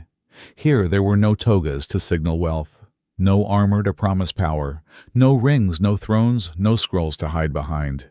Just steam, just skin, just breath. You could sit beside an emperor and never know it. You could pass oil to a slave and not care. Because in that moment, with nothing but heat, water, and stone, you were all equally human. The bathhouse was the only room in Rome where everyone entered with nothing, and left, maybe, with a little less shame. Here everyone sweat, everyone soaked, everyone carried the same damp towel and the same unspoken fatigue in their bones. You learn to read people differently, not by title, but by tension, by the way their shoulders sagged under silence, by the lines that didn't come from age, but from worry. It was a city of masks. But in the bathhouse, the masks melted. Not all the way, never fully, but enough. Enough to see the flicker in someone's eye when they remembered a war they never won. Enough to hear a joke that hurt too much to explain. Enough to understand that cleanliness wasn't the goal, connection was. Even now, centuries later, the ruins remember. Not the splendor, not the polish, but the truth of it, that for all Rome's glory, all its power, the place it taught you the most was not the Senate floor, nor the Colosseum, but a room filled with steam and strangers who could no longer hide. Rome didn't teach you how to bathe. It taught you how to stand unclothed, unprotected, among others, and not flinch. It taught you that vulnerability isn't weakness. It's the only way to truly be seen. You're not in Rome anymore. No marble beneath your feet. No chorus of footsteps echoing through stone halls. No whisper of strangers shifting beside you, shoulders brushing in, a silence thick with steam. There is no oil on your skin. No murky basin shared by 10 other souls. No boy selling sponges from a woven basket. No senator slipping on moss. No ghost of a voice calling your name through mist. You're here now, in your own space, your own time, a quiet room, maybe a chair, maybe a bed, maybe soft sheets warmed by your body alone. No one will take your towel. No one will bump your elbow in the dark. No one will mistake your name for a secret. There are no echoes here, only the gentle rhythm of your breath. Let that breath slow, in, out. You are not holding in your stomach anymore. You are not searching for a dry spot to sit. You are not flinching at the thought of what touched that bench before you. You are alone, and it is safe. And it is clean, in a way ancient Rome never could be. No smoke, no sweat, no residue of other people's lives clinging to your skin. Just quiet. And maybe, just maybe, sleep is arriving. Not like a Roman parade. No fanfare. No trumpet. Just a hush, like a curtain falling. You're not there anymore. You're not in that place. You are not being watched. You are not being remembered. You are not being touched. You're here. Now. Present. Clean. Private. Alive. Breathe in. There it is. That gentle scent, lemon, and something else. Something soft. The smell of cotton that's been folded and waiting. The quiet of a room without voices. The stillness of a world that's only yours. You're not sitting on worn marble, not wrapped in a towel still damp from someone else's afternoon, not squinting through steam to find your sandals. No one is near. No one is watching. No one will ask if you're done with the oil jar. Breathe out. The air is cool, but kind. Your body knows this is safety. Your breath finds its rhythm slower, easier, like waves after the storm, like silence after song. You've walked through a civilization tonight. You've seen its gold and its grime, its pride and its puddles, its emperors slipping and boys holding their breath. You've seen what they called clean. You've seen how cleanliness once meant scraping with a strigil, how it meant sharing, surrendering, pretending. You've seen how people gathered to forget their pain, and sometimes how they passed it on. But now you are here, and here is different. There is no oil in your pores, no stranger's skin brushing yours, no whispers caught by stone, only this pillow, this air, this body yours alone. Breathe in, that's yours too. The breath, the warmth, the stillness. Not borrowed, not shared, not public. Clean isn't always something you wash into yourself. Sometimes it's what you leave behind. You left Rome behind. The water, the noise, the stories. They stayed there. And you came back with something else. Not perfume, not secrets, not shame. Just this, the knowing that clean is not a feeling. It's a choice, and you've made it. So now, let the world fall away. Let the echoes grow quiet. Let the stone cool, you're done for today. You've wandered through history. You've remembered what it means to be still. Breathe in, you're clean. The steam is gone now. No more scent of olive oil. No more ripple of voices around stone pools. No more glistening marble under your feet. That world has faded like breath on a mirror. But your skin is still here, soft, warm, real. A body not borrowed from the past, but fully yours again. You once saw Roman bodies glowing in mistlight, bodies that bore empires and silence and shame. Now in this quiet room you see something else, your own shoulder rising with breath, your hand resting where it always has, the pulse beneath your wrist ancient in its own right. Not every journey ends in a lesson.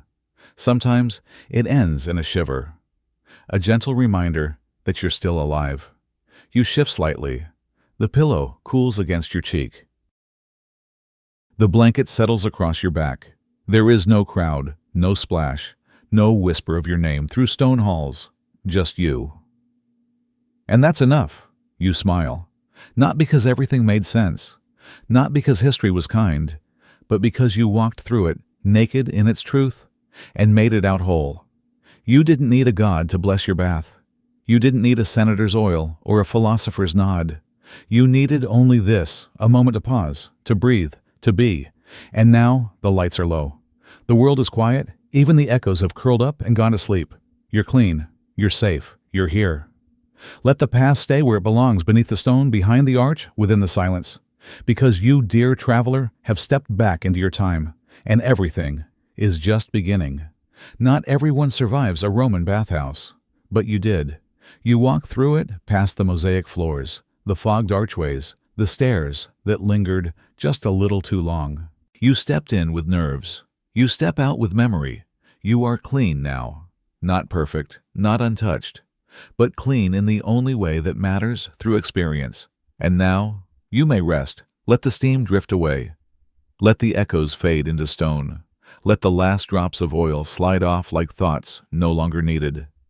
There is no more marble underfoot. No stranger's voice in your ear. No cold basin waiting behind your back. Only your breath slowing. Only your lashes growing heavier. Only the softness of the pillow beneath your head, and the hush that follows after. Rome is done for tonight. Its stories have been told. Its myths peeled away like old skin. Its chambers emptied, its whispers quieted. And you are still here. Still breathing, still warm, still whole. You made it through their rituals. You endured the strangeness, the touch, the silence. You bore the weight of history, not on your back, but beneath your feet. And now the only step left is the one that leads into sleep. So close your eyes. Let go of the arches, and the oil, and the echoes. Let the centuries slip off your shoulders. Let your body melt into the mattress. You're not in Rome anymore. You're not in stone. You're not in steam. You're in your bed. Safe, still, soft, quiet. The air is cool. The night is kind. The world has tucked you in. Sleep now. You've survived Rome, and there is nothing left to do but dream.